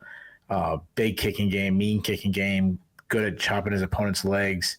If he closes the distance, he does really well. In close, dirty boxing. When he gets you to, start thinking about the strikes he's landing close, then also he's grabbing his opponent, sweeping him, throwing him. He has that judo background. He will wrestle. He's got tons of wrestling, good entries from the outside, good upper body takedowns, good at winning scrambles, gets on top, mean ground and pound.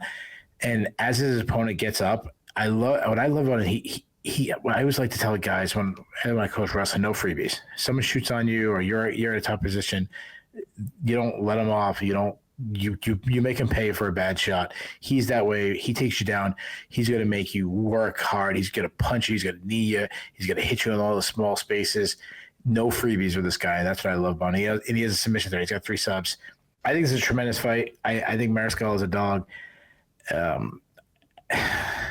Ramos is the cleaner fighter, like the more, technical striker, the more technical grappler. The problem is Mariscal is going to make him work, and he's going to make him work the entire 15 minutes. I don't think Mariscal is going to knock him out. I mean, he could. I just think he's going to I think Ramos is going to want to have been knocked out because in Mariscal, it just seems like get it over with. Like, if I was arrested and given, death sentence, like, all right, just cut my head off or shoot me in the head or something. Like, don't torture me. And that's what Mariscal's going to torture him. He's going to put on an early pace on him. and the pace is going to be too much for him to handle. The first round might be close. We might have some really fun scrambles. We might have where Mariscal's not even concerned about winning the early portion. It's just about Kevin Ramos is fighting at a pace that he won't be able to sustain, and that's when Mariscal will take over. He wins the second. He wins the third. Give me Mariscal by decision. Up next at UFC Vegas 103, we have the lone heavyweight fight on the card, unless Manel Kape has a serious fuck it Friday, the day before fight night. It is Austen Lane welcoming Mario Pinto to the UFC. Lane, the 37-year-old Floridian, is 13-5 with 1 no contest overall. He is 1-2 with 1 no contest since joining the UFC as a 2-time veteran of Dana White's Contender Series. He fought on season 2 all the way back in 2018, got clocked by Greg Hardy in under a minute, went and fought a bunch more in promotions, mostly in the Southeast. Came back in 2022 on season 6, knocked out Richard Jacoby in the first round. That got him signed to the big octagon, where on his 4th try, he finally got his first UFC victory.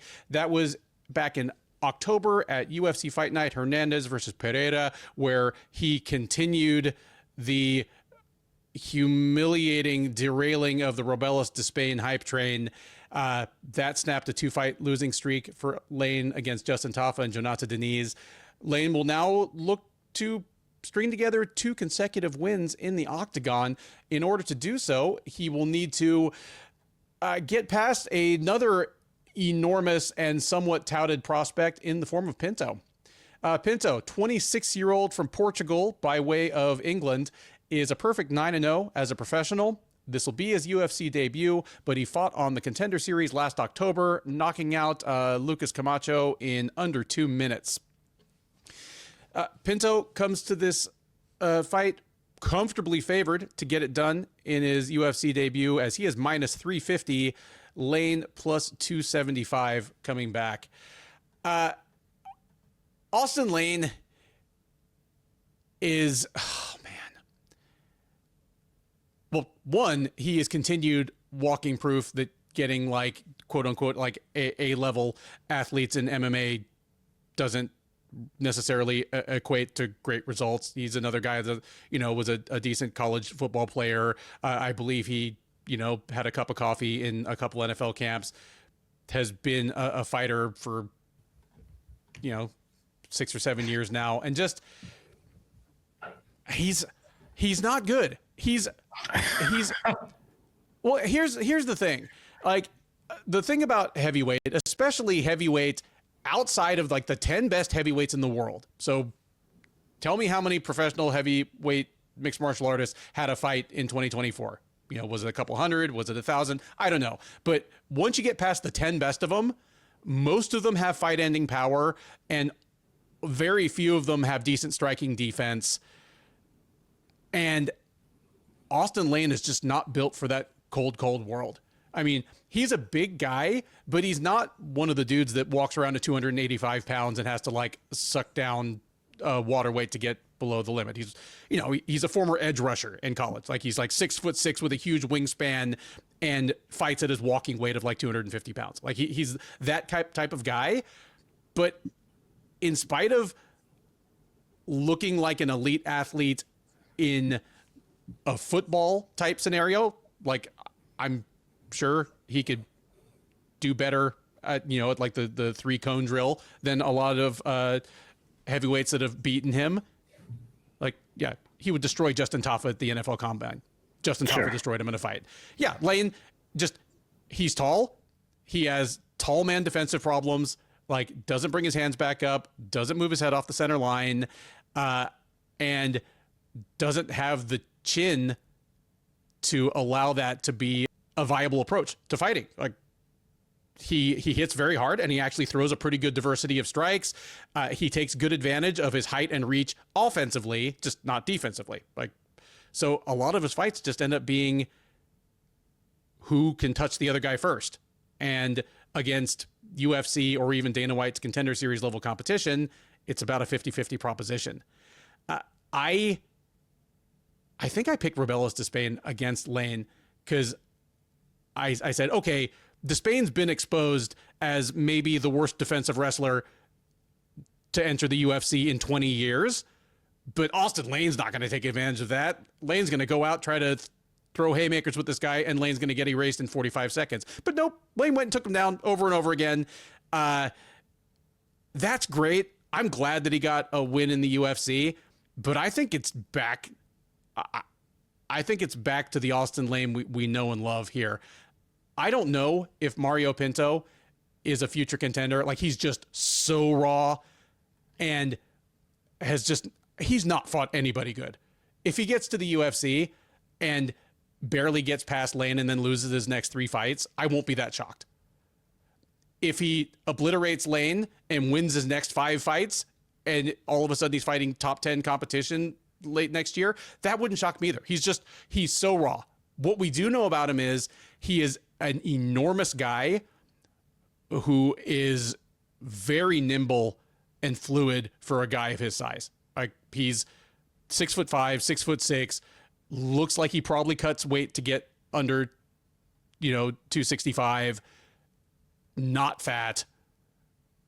Yeah, he's a frightening athlete, and against the ultra low level competition he's been fighting, I mean, a lot of them, he's just obliterated them with the first combination of punches he landed. He's proven himself capable of going 3 rounds or even 5 rounds in a fight where he is absolutely controlling the flow of action at basically every moment of the fight. That won't last long in the UFC, but I don't think that's going to come up here. I should know better than this, having seen what Lane did in his very last fight, but I think Pinto knocks him out in the first round. And it'll probably be something for the highlight reel, something that will get the UFC talking heads going ahead of Pinto's next fight, whenever it is. Like I say, I have no idea what this guy's upside is, but I think it's more than enough to get past Austen Lane in highlight reel fashion. Give me Pinto by first round knockout here. Yeah, I mean, this fight has no business being on the main card. When you look at a guy like Charles Johnson open up the card, it's kind of embarrassing. I'm gonna make this short. I mean, Austen Lane, I mean, he is obviously a very athletic heavyweight. I mean, the broadcast is going to mention him being a former NFL player with 50 times. They're going to make it sound like he was freaking Lawrence Taylor out there instead of, I think he played for the Jaguars or something. Yeah. Like, he's a Florida guy through and through, and like got signed as I think like a camp free agent by the Jaguars. Yeah.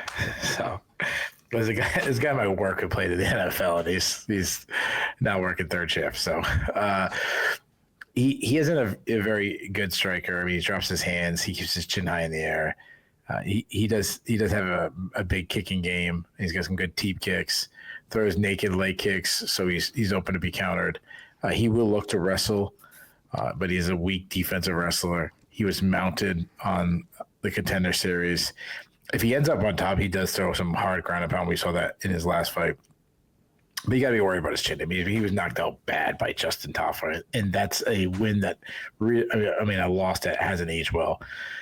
Pinto, I mean, he's only 26 years old, which is crazy for a young heavyweight. I worded that really wrong. He's really young for a heavyweight. Not saying crazy for a young heavyweight. That's he's 6'5". He's a long and lengthy striker. He's a good kickboxer. He's patient and poised, so you don't see a lot at heavyweight. He fights behind a high guard defense. He uses good footwork to kind of keep his distance, though he will pull his head straight back to avoid shots, something he needs to clean up. But he has a nice jab, great left hook, good power. He's got 5 TKOs. I haven't seen too much of his ground game, but he does have a submission on his record, so that I do like. And he has shown in the past he can go 25 minutes. I mean, Lane is bottom of the barrel heavyweight in the UFC. Pinto, on the hand, he looks like a solid addition. I think he pieces Lane up with his jab. I think Lane will try to eventually, get the fight down. The problem is he's going to eat too many shots coming in. I eventually think one of these shots will put him away. I'll say he gets to the second, but give me Pinto by second round, TKO. Next up at UFC Fight Night 253, and this may actually be the main card opener. The UFC site disagrees with Sherdog and Tapology about it, so we'll get what we get on Saturday, and then we won't complain. But at any rate, it is a welterweight clash between the undefeated Danny Barlow and Sam Patterson. Barlow, the 29-year-old Tennessee native, is a perfect 9-0 as a professional. He is a perfect 2-0 since joining the UFC out of Season 7 of Dana White's Contender Series. He won on the Contender Series back in September of 2023. He fought twice in the UFC last year, knocking out Josh Quinlan in February, then coming back in August and picking up a split decision over Nikolai Veretennikov. That allowed him to keep his perfect record. It was marred only slightly by the fact that Barlow missed weight by a pound, but at any rate, he is still undefeated. He is going to look to stay that way against Patterson on Saturday. Patterson, the 28-year-old Englishman, is 12-2-1 overall. He is 2-1 since joining the UFC out of Season 6 of the Contender Series. He made his debut back almost 2 years ago, got knocked out in like a minute by Yanal Ashmos. Has bounced back from that with back-to-back first-round submission wins over Johan Lainez and Kiefer Crosby. He'll look to make it 3 in a row, put that debut loss even further in the rear view. He is not favored to do so, as Barlow is another big favorite. Barlow's minus 320, Patterson plus 240. It's not going to be too often that Danny Barlow is the much smaller fighter in a welterweight fight, but Saturday is going to be one of those times. Does Patterson have anything to offer, Keith, other than a really funny-looking face-off on Friday afternoon? Yeah. I mean, he does. He have something to give? I mean, the guy's 6'4". I mean, that right away is obviously gonna be a tricky pattern for anybody. I mean, 6'4", lightweight. He's long and lengthy. The problem is he's a poor athlete. He's flat-footed. He's plodding. On the feet, he's fairly technical. He sets up his shots with feints well. Nice long jab. I like that he doubles it up. He throws straight shots down the pipe. I like his straight right. He will throw some lead uppercuts, which is dangerous. But the problem is he has major defensive issues. He's got like tall man's defense. He keeps his chin high in the air. He pulls his head straight back. He'll throw kicks, but he'll throw a lot of naked leg kicks. I'm worried about his durability. I mean, Ashmoose knocked him dead. He's a good underrated wrestler. He'll get to the clinch and he'll battle, use his size in the clinch, but also get some takedowns. If he gets the fight to the ground, he's a good grappler. That's something else he can test Barlow, and he's got a good top game. A weak defensive wrestler, but he doesn't care about getting taken out. He's a submission threat. He's got 7 sub wins on his record. Barlow, I'll say this: Barlow looked great against Josh Quinlan, but then he looked, I'd say, okay against Nikolai. How do I say his name? Don't bother. Veretennikov. I'll say it for us. However many more times we need to say it ever. Yeah, there you go. I guess at least Barlow didn't get shoved. Yeah. Dana White say he's not getting cut, so if he does get cut, that's not why. The issue I have with Barlow is sometimes he can kind of cruise. And I think that's some of the things that he did against Nikolai. He's going to lose to someone worse than him due to his output or lack of urgency, I should say. He's also a long and lengthy striker. He's got a really long 79-inch reach. He's a good athlete. He's a southpaw, though he will fight at both stances. He's very fluid with his movement, with his footwork. He's very fast. He's accurate. He's got a great straight left. I mean, his nickname is Left-Handed God. He loves like a step back left hand. Though he is constantly looking for the perfect shot. But if he connects, he has it. He has that power. He has serious power. He will hang his hands low, which I hate defensively. He loves like going airborne. I love his flying knee to the solar plex. He went beautiful flying knee against Josh Quinlan, though he kept looking for a flying knee a lot. He uses those flying knees to kind of keep his range, tries kind of timing his opponent coming in. He can wrestle, he can get some takedowns. A lot of people like Patterson coming into the UFC. I wasn't one of them. And I do think I was correct in that. But I also think I might have be too low on him, especially on the ground. If he can get the fight to the ground, he could do some damage. However, I don't think he's going to get the chance to get the fight to the ground. I see Barlow blasting him. I think he puts him out early. Give me Barlow by first round TKO. Yeah, you would think a guy that trains at a place called Team Crossface would be a better defensive wrestler, but he's not.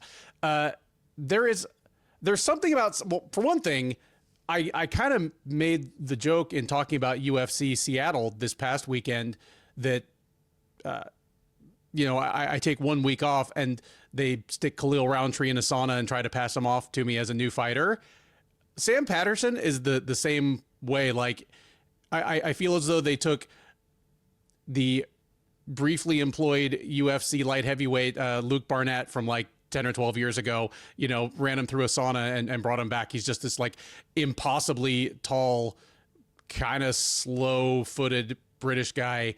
And there's something about him that kind of reminds me of that first wave of British UFC signees that came over after Bisping won Tough back in like 2005 or 2006, where they were bringing in people like Paul Sass and Terry Edom that were these impossibly long, lanky lightweights and welterweights who were lousy wrestlers, but just very good grapplers on the ground. And they had limited success in the mid-aughts. And Patterson is not going to fare much better in the mid-2020s at this point.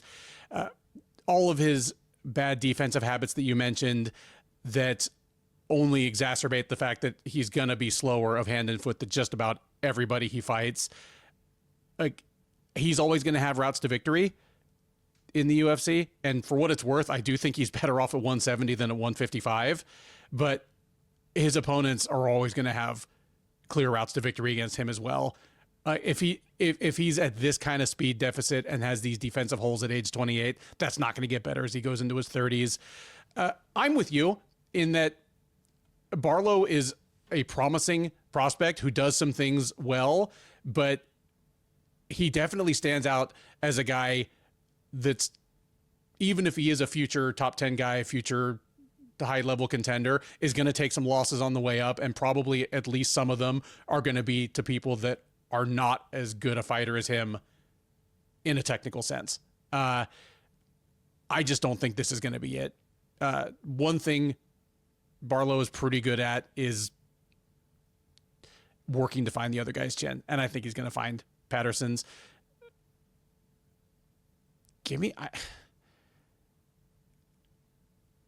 Patterson is awkward enough that I could see it taking a little while. Give me Barlow by second round knockout, but I wouldn't be that shocked if it's first round.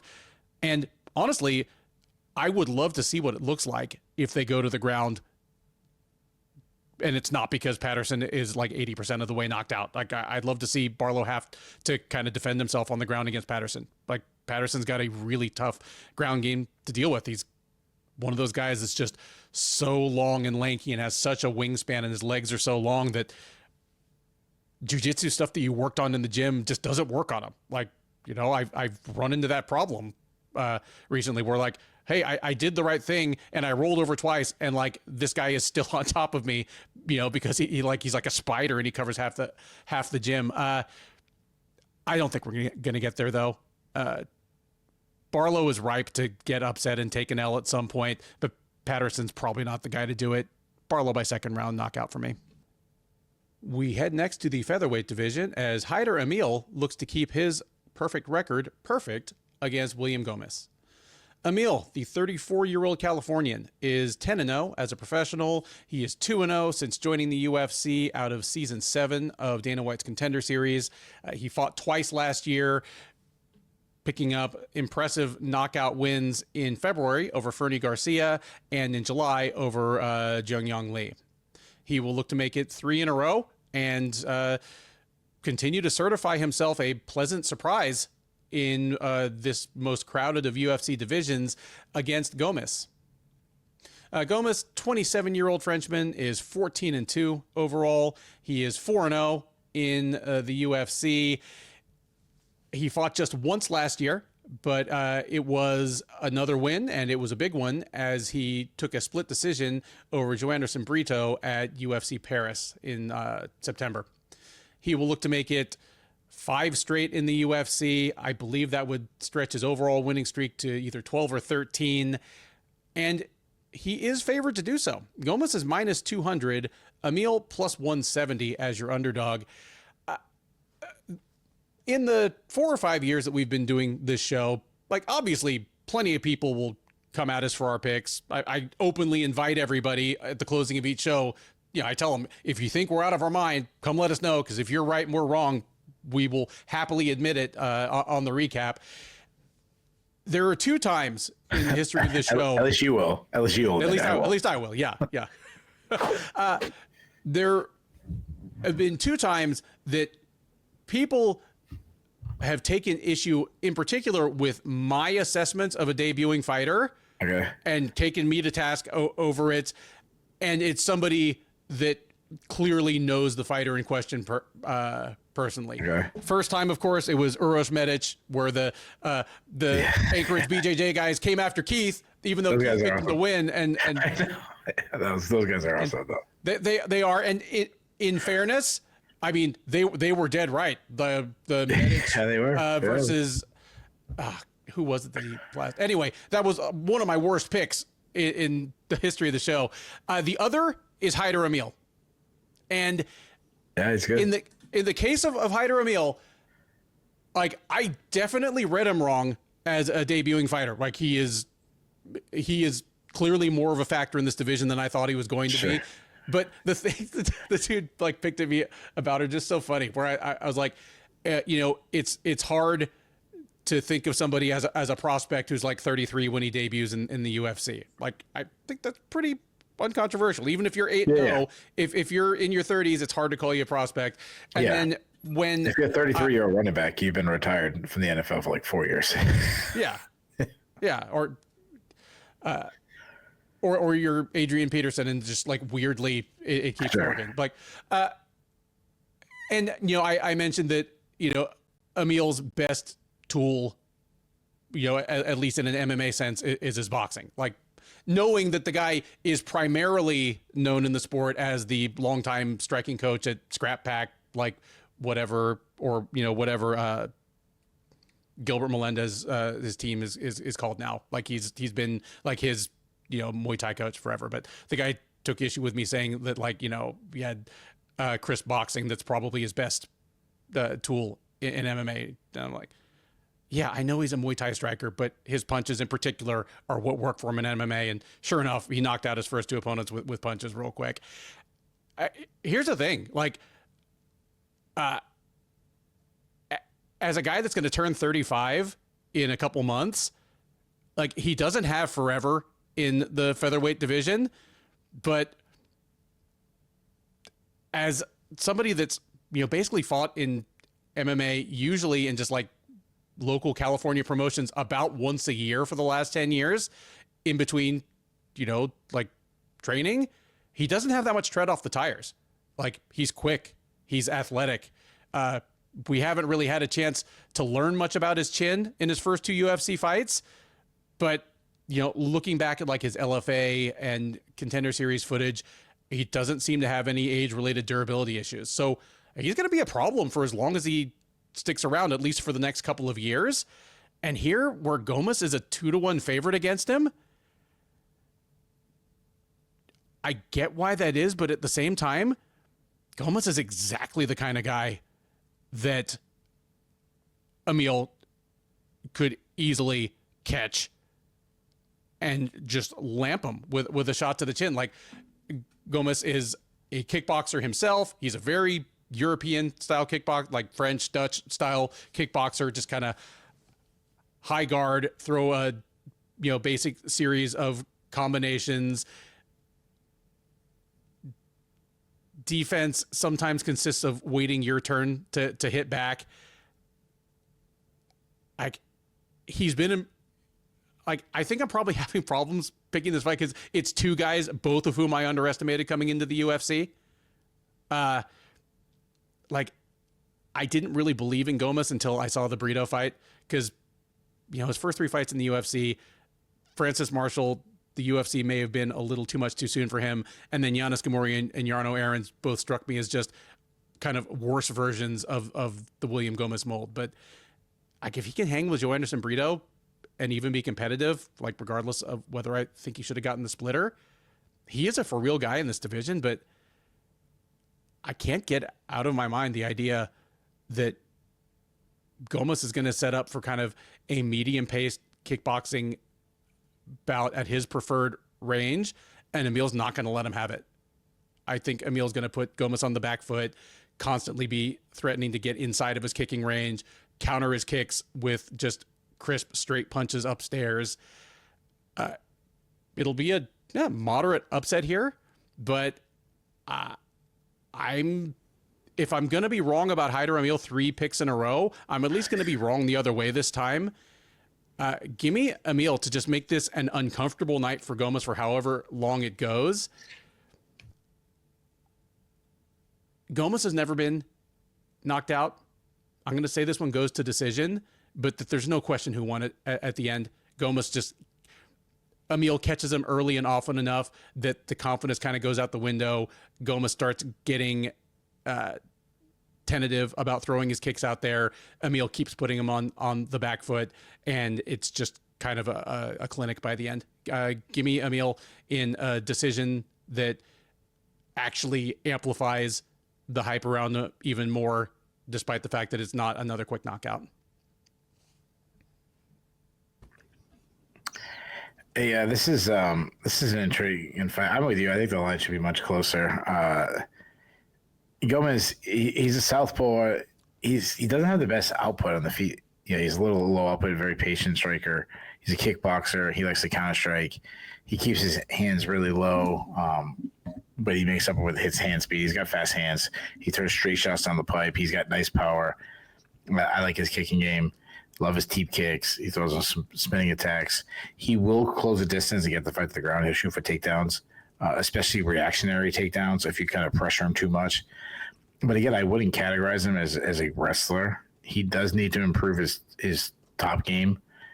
He showed good takedown defense against Francis Marshall. But if he's taken down, he struggles to get back to his feet. He showed good submission defense to go with Joe Anderson. That's a really tough dude. When you talk about Amil making his UFC debut at 33 and hard to get excited for him, I made a comment about NFL running backs would be retired by 33. So I just started thinking about like great running backs in recent history, and I pulled up Todd Gurley. Todd Gurley has been out of the NFL for 4 years. How old do you think Todd Gurley is? And he was one of the best running backs in the league. Oh yeah, he was incredible. He was fantasy gold too. Yeah. Any 37. 37, you think he is? Yeah. Dude's 30 right now. 30 years old. He's been in the NFL for 4. Did he have a bad injury that I forgot He played about? 6 years. Yeah, he kind of just declined kind of quick, but still. Yeah. He's been out of the NFL for 4 years, almost 5 years now. He's 30 years old. Think about that. Now imagine Todd Gurley coming to the NFL, making his debut 3 years from now. Like, that's crazy. Yeah. It I mean, obviously it's different sports and different sport, but now that I think about it, if I thought about it longer and thought about him like, okay, at LSU, what year was that? I would have come in, but I still would have been like, there's no way he's like 29. He's got to be 33 or something. Yeah. Yeah. Yeah. Le'Veon Bell's only 32. 33, something like that. So, Amil, what I like, he's a very aggressive striker, nonstop action and volume. I mean, go to the Lee fight. He threw like a 38 punch combination against Lee, which I loved. He fights like a madman.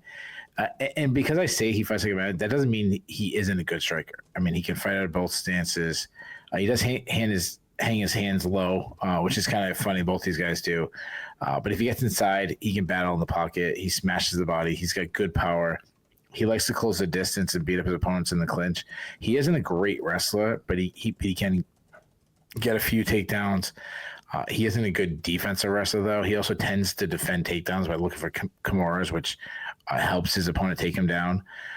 He's got a pretty good get-up game, though.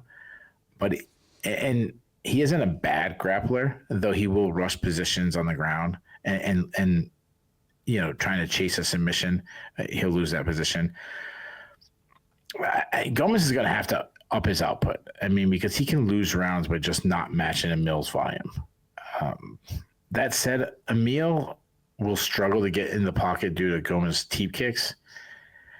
I think Amil's aggressive style might walk him right into takedowns from Gomis. And I think those two are what, the teep kicks and the takedowns, I think that's what's going to give Gomis a very close decision. I like both guys, so I don't think the loser loses too much stock. But give me Gomis. I'll say it's really close. I'll say he wins by split decision. And I could totally see that happening, but it strikes me that whoever wins this fight has a pretty good case to be like the biggest pleasant surprise in this division over the last 2 years. There you go. Like, nobody was picking William Gomis to win his first 5 fights in the UFC. He was a guy that they signed because he had a good record and they needed to fill a card in Paris. And now he's beaten people, he's good. Like Joe Anderson Brito that are like fringe contenders. Yeah. Yeah. They're both these guys are good. Third from the top at UFC Vegas 103 is a lightweight matchup between Nasrat Haqparast and Esteban Ribovics. Haqparast, the 29-year-old Moroccan by way of Germany, by way of Canada, is 17-5 overall. He is 9-4 in the UFC. He is on a 4-fight win streak. Since losing back-to-back fights to Dan Hooker and Bobby Green back in like 2022, he has strung together 4 consecutive wins over John McDessie, Landon Quinones, Jamie Malarkey, and Jared Gordon. The most recent of those, the Gordon fight, was his only cage appearance of 2024. It was at the Whitaker versus Alaskarov card in June. So he'll look to make it 5 in a row, and still on the right side of his 30th birthday, despite having been in the UFC for what feels like a decade. Not too late to make some noise in the division. He'll be going against a fighter about whom a lot of the same things could be said. Ribovics, 28-year-old Argentinian by way of Florida, is 14-1 as a professional. He is 3-1 since joining the UFC out of season 6 of Dana White's Contender Series. He lost his UFC debut, dropped a unanimous decision to Loic Rajabov at UFC 285 back 2 years ago. Since then, he has 3 straight wins over Camuela Kirk, Terrence McKinney, and Daniel Zellhuber. The most recent of those, the Zellhuber fight, was at Noche UFC last September. So Ribovics got maybe the biggest win of his career on the biggest stage of his career. He'll look to follow that up here with a 4th straight victory in the octagon, much like Haqparast. He's under 30 and stringing together wins at just the right time. The odds makers seem to think the younger man is the one who's going to get it done, as Ribovics is a comfortable minus 270, Haqparast plus 220. I mean, Nasrat Haqparast has been in the UFC since he was like 21 or 22 years old. I mean, it feels even longer because, again, he looks exactly like Kelvin Gastelum, who's been in the UFC for like 16 years at this point. But, I mean, he's been a feast or famine guy. When he gets the right opponent in front of him, like, he is a very crisp boxer with some of the better natural power in the division. Like, he's not a guy with a long highlight reel of just icing people with single punches, but he's one of those guys that just, you can tell the other guy feels his power. He has change your game plan power, and at his best, he has it without overswinging on stuff, just keeping everything nice and tight, throwing straight punches back and making opponents question all their life choices. Ribovics is the one that's been a little bit more of a pleasant surprise to me. I wasn't terribly excited about him coming into the UFC. He had built an undefeated record in pretty low-level promotions in Argentina and Brazil. The guy he beat on the Contender Series, like Thomas Paul, he was probably about the 5th best lightweight in Cage Warriors or KSW at the time. It wasn't that impressive. And then when he lost to Loic Rajabov, and more importantly, just kind of looked inert against Rajabov, despite being bigger and more athletic and probably more skilled. It's like, okay, Ribovics is a 26-year-old that kind of fights like a 21-year-old. Maybe he'll wash out and come back in a couple of years. And instead, he's put things together at the right time. Like, he figured out the best way to survive Terrence McKinney is to, obliterate him even quicker. And then the Zellhuber fight, I think, is like, he looked really good in that fight, especially considering the competition.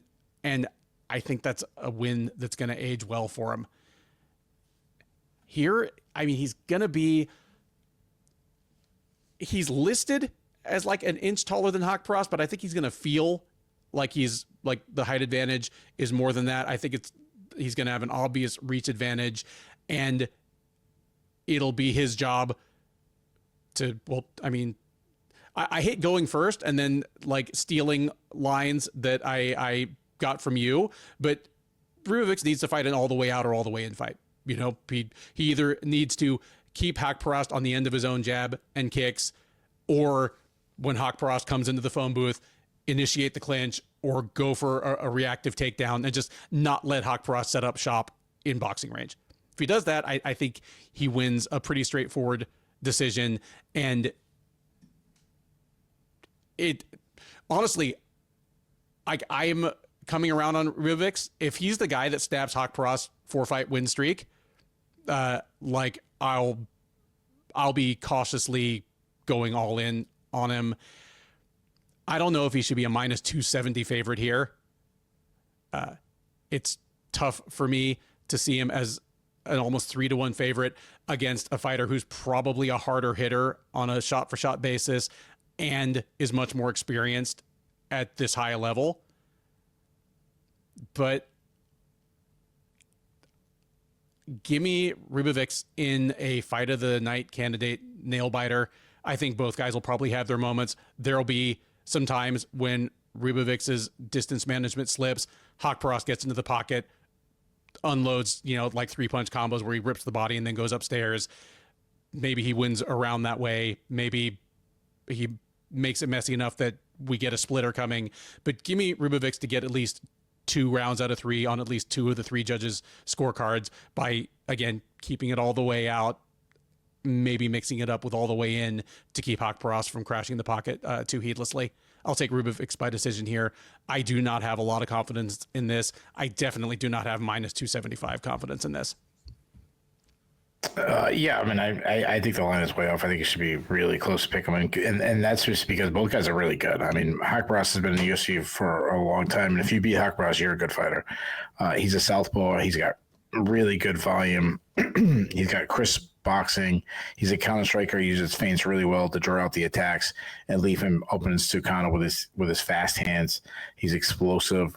He really whips his punches at his opponent. His left hand is his best strike.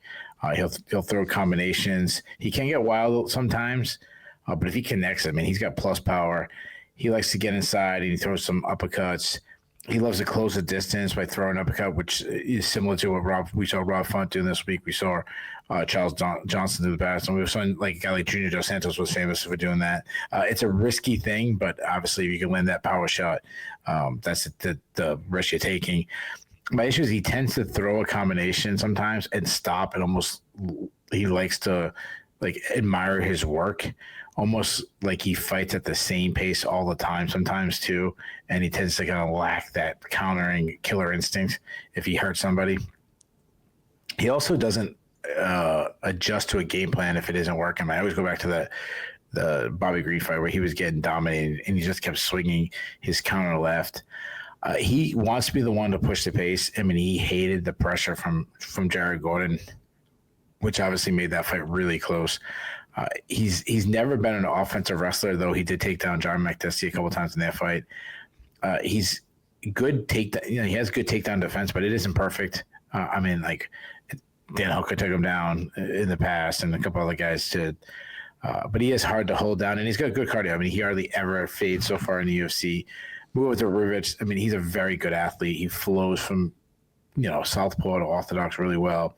Nice volume, tight boxing, not much tells. He's got a nice crisp jab, follows with combinations. Throws a lot of power shots, especially if he gets into the pocket, like you said, all the way in. Can be kind of crazy wild sometimes, though, kind of a little bit reckless. It leaves him to a chance to land big shots, but also leaves him to be countered. But he wants to land big shots because he has big power. I love his athleticism. He loves flying knees. I mean, he crushed Terrence McKinney with a big high kick.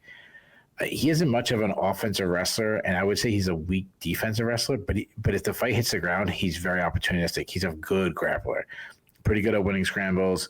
He has submission threat. He loves Kimuras. The guys can hit Kimuras from seems like every position. He improved his ability to get off the bottom against Camilella Kirk, as that fight went on. He's got good cardio to go hard all the time. I love this fight. I think it's one of the best fights on the card. Really solid scrap. Both guys are good. I'm going with Ribovics because he has more avenues of victory. I mean, he isn't just a boxer. He also uses kicks well. He uses knees well. He's the bigger submission artist of the two. I'm not confident. Like I said, I think the line should be really close. I think it should be close to a pick 'em. But give me Ribovics to win the biggest win of his career. I see he wins by unanimous decision. That brings us to the co-main event of UFC Fight Night 253, a middleweight matchup between Cody Brundage and late-ish replacement Julian Marquez. Brundage was originally scheduled to take on Ryan Loder. Loder fell off the card, but he fell off the card 2 months ago. It's effectively a full camp fight for both these guys. Brundage, the 30-year-old Michigan native training out of Colorado, is 10-6 with 1 no contest overall. He is 4-5 with 1 no contest since joining the UFC as a veteran of season 4 of Dana White's Contender Series. He actually lost on the Contender Series. He lost to William Knight, of all people, so that was up a weight class. Went and won one more fight in LFA. He's been in the UFC now since about 4 years. He is coming into this fight off of a no contest. Like within seconds, his fight with Abdul Razak Al Hassan ended when Brundage ate a bunch of clearly illegal elbows. 37 seconds, it was over. That was last July at UFC on ESPN, Namajunas versus Cortez. The UFC did not bother to rebook that fight, but just let the two go their separate ways. Like I say, Brundage was meant to fight Ryan Loder on Saturday. Julian Marquez stepped in in December, so he's been on this card for 2 months. 34-year-old Missouri native, now training out of Arizona. Looks like he's been at the MMA lab for at least his most recent camp. He is 9-5 overall. He is 3-4 since joining the UFC out of the first season of Dana White's Contender Series. Yes, he was on the Contender Series all the way back in 2017, and he has only 7 fights since then. Part of that is because he missed all of 2019 and all of 2020 with a severe arm injury. He tore his biceps. I think he detached it entirely. Since coming back in 2021, he came back and made a little splash, in the post-COVID era with wins over Maki Pitolo and Sam Alvey. But since then, he has regressed to mean with 3 straight losses, fighting once per year against Gregory Rodriguez, Marc-Andre Barrios, and Zach Reese. All 3 of those losses by knockout. The most recent of them, the Reese fight, was last June, and Reese disemboweled him with a body kick in 15 seconds. So Marquez, things not looking great for him. Needs to snap a 3-fight losing streak, the first losing streak of any kind of his career. Safe to say his job might be on the line. We'll see. But according to the odds makers, at least, he is favored to keep his job, as Marquez is a modest favorite at -170 Brundage plus 140 as your underdog. For those of you enjoying this preview on the audio platform of your choice, you are missing Keith's "Is that really the line?" face. When I see that, I instantly pass the mic. Keith, tell me who wins this. I won't say it's not a high stakes fight because it's high stakes for the two guys involved. It is low stakes for the division, but nonetheless, it's a co-main event. Who gets it done? Yeah. Well, why? I don't know. I made the face because you just told me that Marquez is a 2-1 favorite over someone in the UFC, so that's why I made his face. But then I just realized on the flip side, he's going against Cody Brundage, and there's no way Brundage isn't a 2-1 underdog against anybody in the UFC. So kind of like, how's that possible? Or anything less than 2-1 underdog. Dude, I have no idea about this fight. I really don't. Brundage, he's just like awkward Taekwondo style striker that hangs his hands low. He has some power in his hands. I mean, I go back to like when he starts Tresean Gore. He almost knocked out Rodolfo Vieira in their fight. He throws a lot of kicks, kind of kicks everywhere to the body. He likes question mark kicks. He has a wrestling background, but I've said this before. I mean, this guy is not. I don't think he's a good wrestler. I really don't. He can get a takedown, but when he's sprawled out, he doesn't really cut angles. He stays on the bottom. I always go back to like the Dolce Lambula, how many shots he was landing while Brundage was trying to take him down. Well, he struggled to get Cedricus Dumas down. If he does get the fight to the ground, he needs to improve his control. He couldn't keep Dumas down. He's a weak defensive wrestler himself. I mean, Nick Maximoff took him down.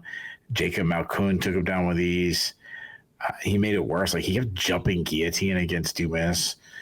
He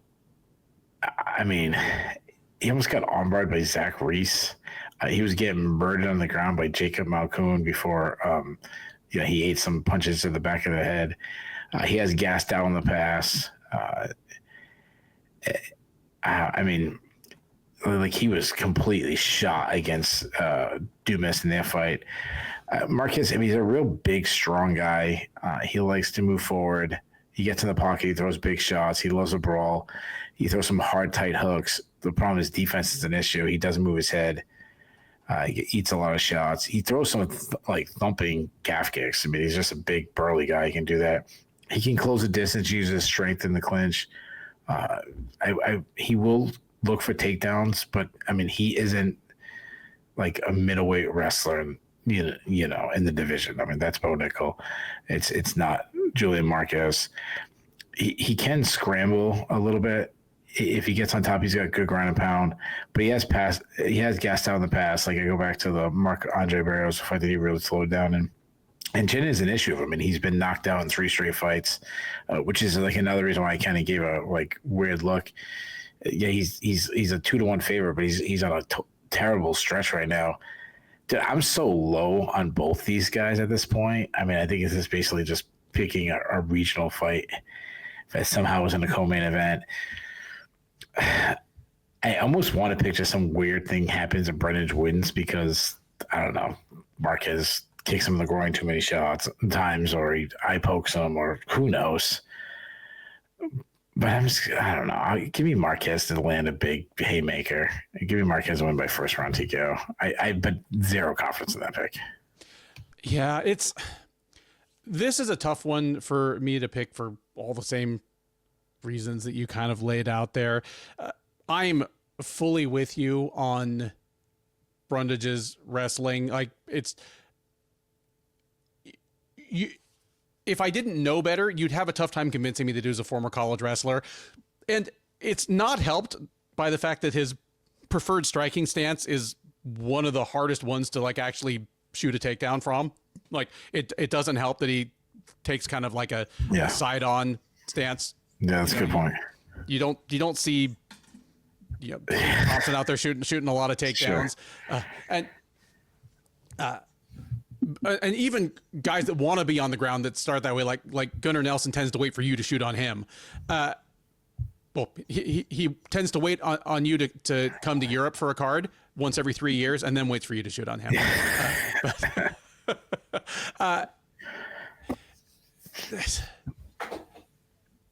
I'll say, I mean, if it should be a fun fight unless it gets to like the 8-minute mark and both guys are too tired to finish the other. Then it's going to turn into a middleweight heavyweight fight. Just, you know, like what is the lightest weight class where we could call a fight slapping titties? It, you know, it might be a couple of exhausted mid-level. Well, I guess technically it could be women's strawweight.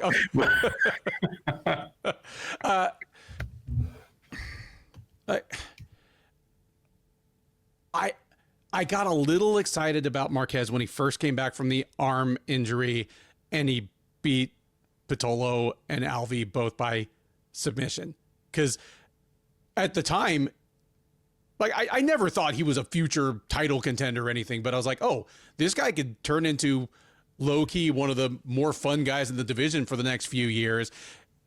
Because, I mean, he still had the same qualities he always did, just a big, strong dude that hits like a gorilla and never met a brawl he didn't like to get into, but then also seemed to be one of the better embodiments of what, you know, James Krause was doing at the time, you know, where he kind of turned Marquez into a well-coached fighter that was able to, you know, just use opportunistic front headlock series and like opportunistic, like scrambling to turn himself into more than just a brawler, kind of turn him into a smart fighting overachiever. That's gone away, and he's regressed to the mean, and he's back to just being a brawler, only now he's old and frequently injured and fights once a year. Oh, I think I just talked myself into picking Brundage. Like I'm not high on either guy, but if Marquez wins, it's probably because Brundage made a mistake. Like he gets rung up in, you know, an exchange of flurries of punches, shoots a takedown, and you know, gets himself anaconda choked like Pitolo did. Brundage certainly could make a mistake, but if he doesn't, I think Brundage wins a ho-hum decision where both guys are really tired by the end of the fight, to like breathing mouth open, hands down, but neither guy's got enough gas to actually finish the fight. And the UFC booth will be screaming like it's Griffin Bonner won. Yeah, give me Brundage by decision, and it should be a pretty fun fight, but not one that makes you particularly optimistic about either guy's future in the UFC. With that, we come to the main event of UFC Fight Night 253, a men's flyweight clash between Manel Kape and late replacement opponent Asu Almabayev. Kape, the 31-year-old world traveler now fighting out of Las Vegas, is 20-7 overall. He's 5-2 since joining the UFC as the outgoing Rizin Fighting Federation flyweight champ, and then after a full year off for visa issues compounded by the beginning of the COVID pandemic, he then kind of tripped right out of the gate, losing his first two fights in the UFC, although, you know, in his defense, both were against top 10 fighters, one of whom was a future champ in Alexandre Pantoja. But starting in late 2021, Starboy kind of got it dialed in, and he is 5-1 since then, and arguably should have won the one loss. He fought twice last year, dropping a unanimous decision to Muhammad Mokaev at UFC 304 in July. Came back and redeemed himself from that loss by knocking out Bruno Silva in the third round at UFC on ESPN Covington versus Buckley in December. So he'll look to start up a new win streak here. He had been scheduled to take on former title challenger Brandon Royval, but Royval backed out on February 5th, so just about 4 weeks short of fight night, and in steps Almabayev. The 31-year-old from Kazakhstan is 21-2 overall. He's 4-0 in the UFC, and he is on a 17-fight win streak overall. Since joining the UFC in late 2023, he has wins over Ode Osborne, CJ Vergara, Jose Johnson, and Matheus Nicolau. The most recent of those, the Nicolau fight, was in October at UFC Fight Night Hernandez versus Pereira. So Almabayev, looking to make the most of this short notice opportunity to extend his UFC winning streak to 5, really looking to usurp Kape's place in the title shot pecking order and maybe elbow his way to the front of the line. It is worth noting that Almabayev didn't just come off of his couch 3 weeks ago. He had been scheduled to take on Steve Erceg. Erceg got bumped to fight Brandon Moreno at UFC Mexico City in March, and Almabayev gets the headliner against Kape. However, short notice or no, the odds makers seem pretty confident that Kape is going to keep rolling here, as he is a comfortable minus 240 favorite. Almabayev plus 200 as your underdog. Keith, as you have said many times, pull any two top 20 men's flyweights out of a hat and you probably have a competitive fight, and you probably have a great fight. Sure. And what makes men's except these two flyweights, both fights, the last fights were terrible. Yeah. Almabayev's one got better as the fight went on, but the Kape one never did.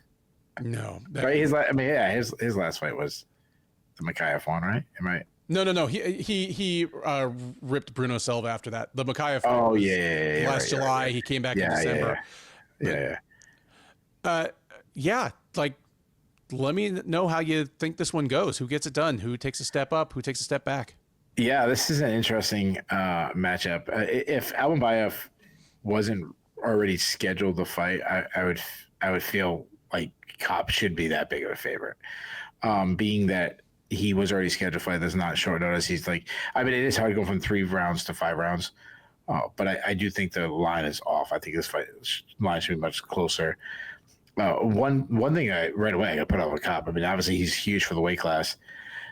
Especially because he has missed weight a lot, and he's made weight a lot since then too. But it's still always concerning.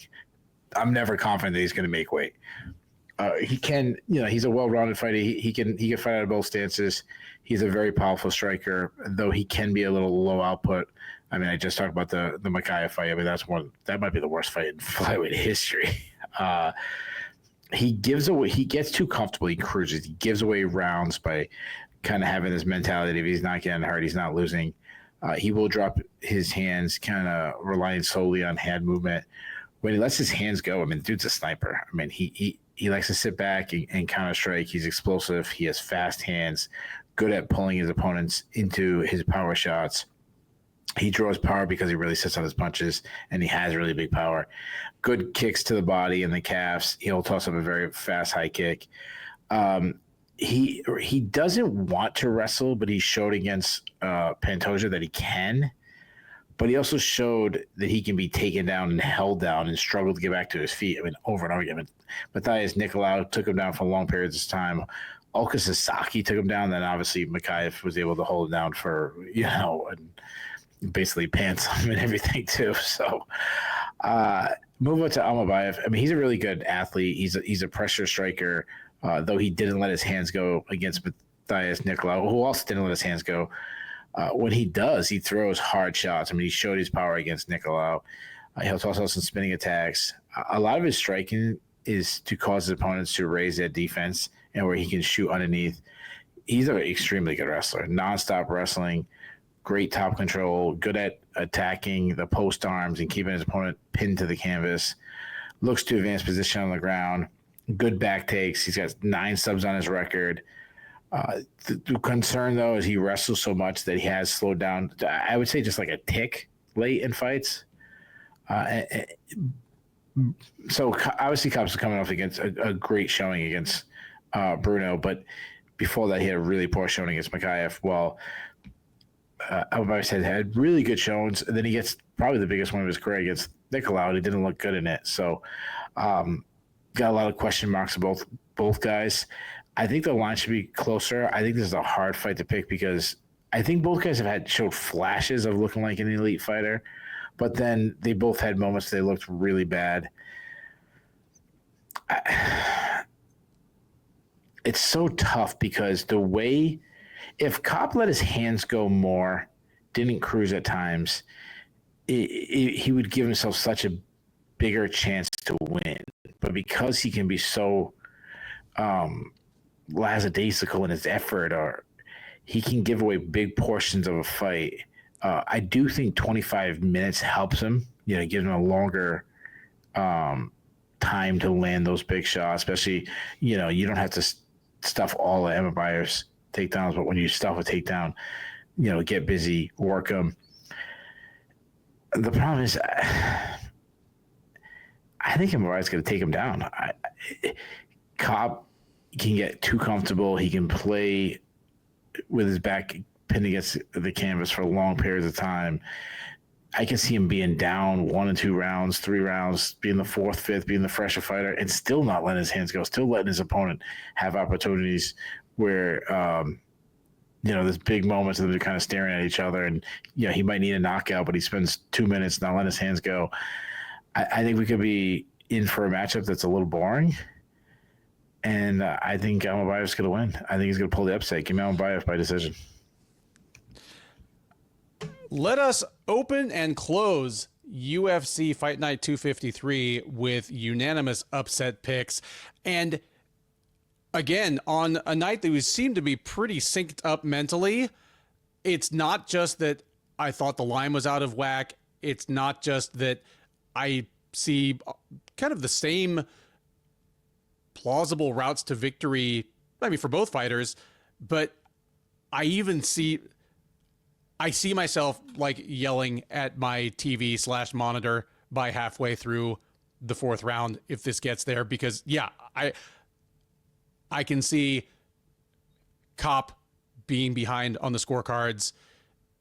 Hell, Eric Nicksick, 4 weeks after the Strickland fight, just having another high blood pressure attack as he tells Kape, you need to knock this guy out in this round.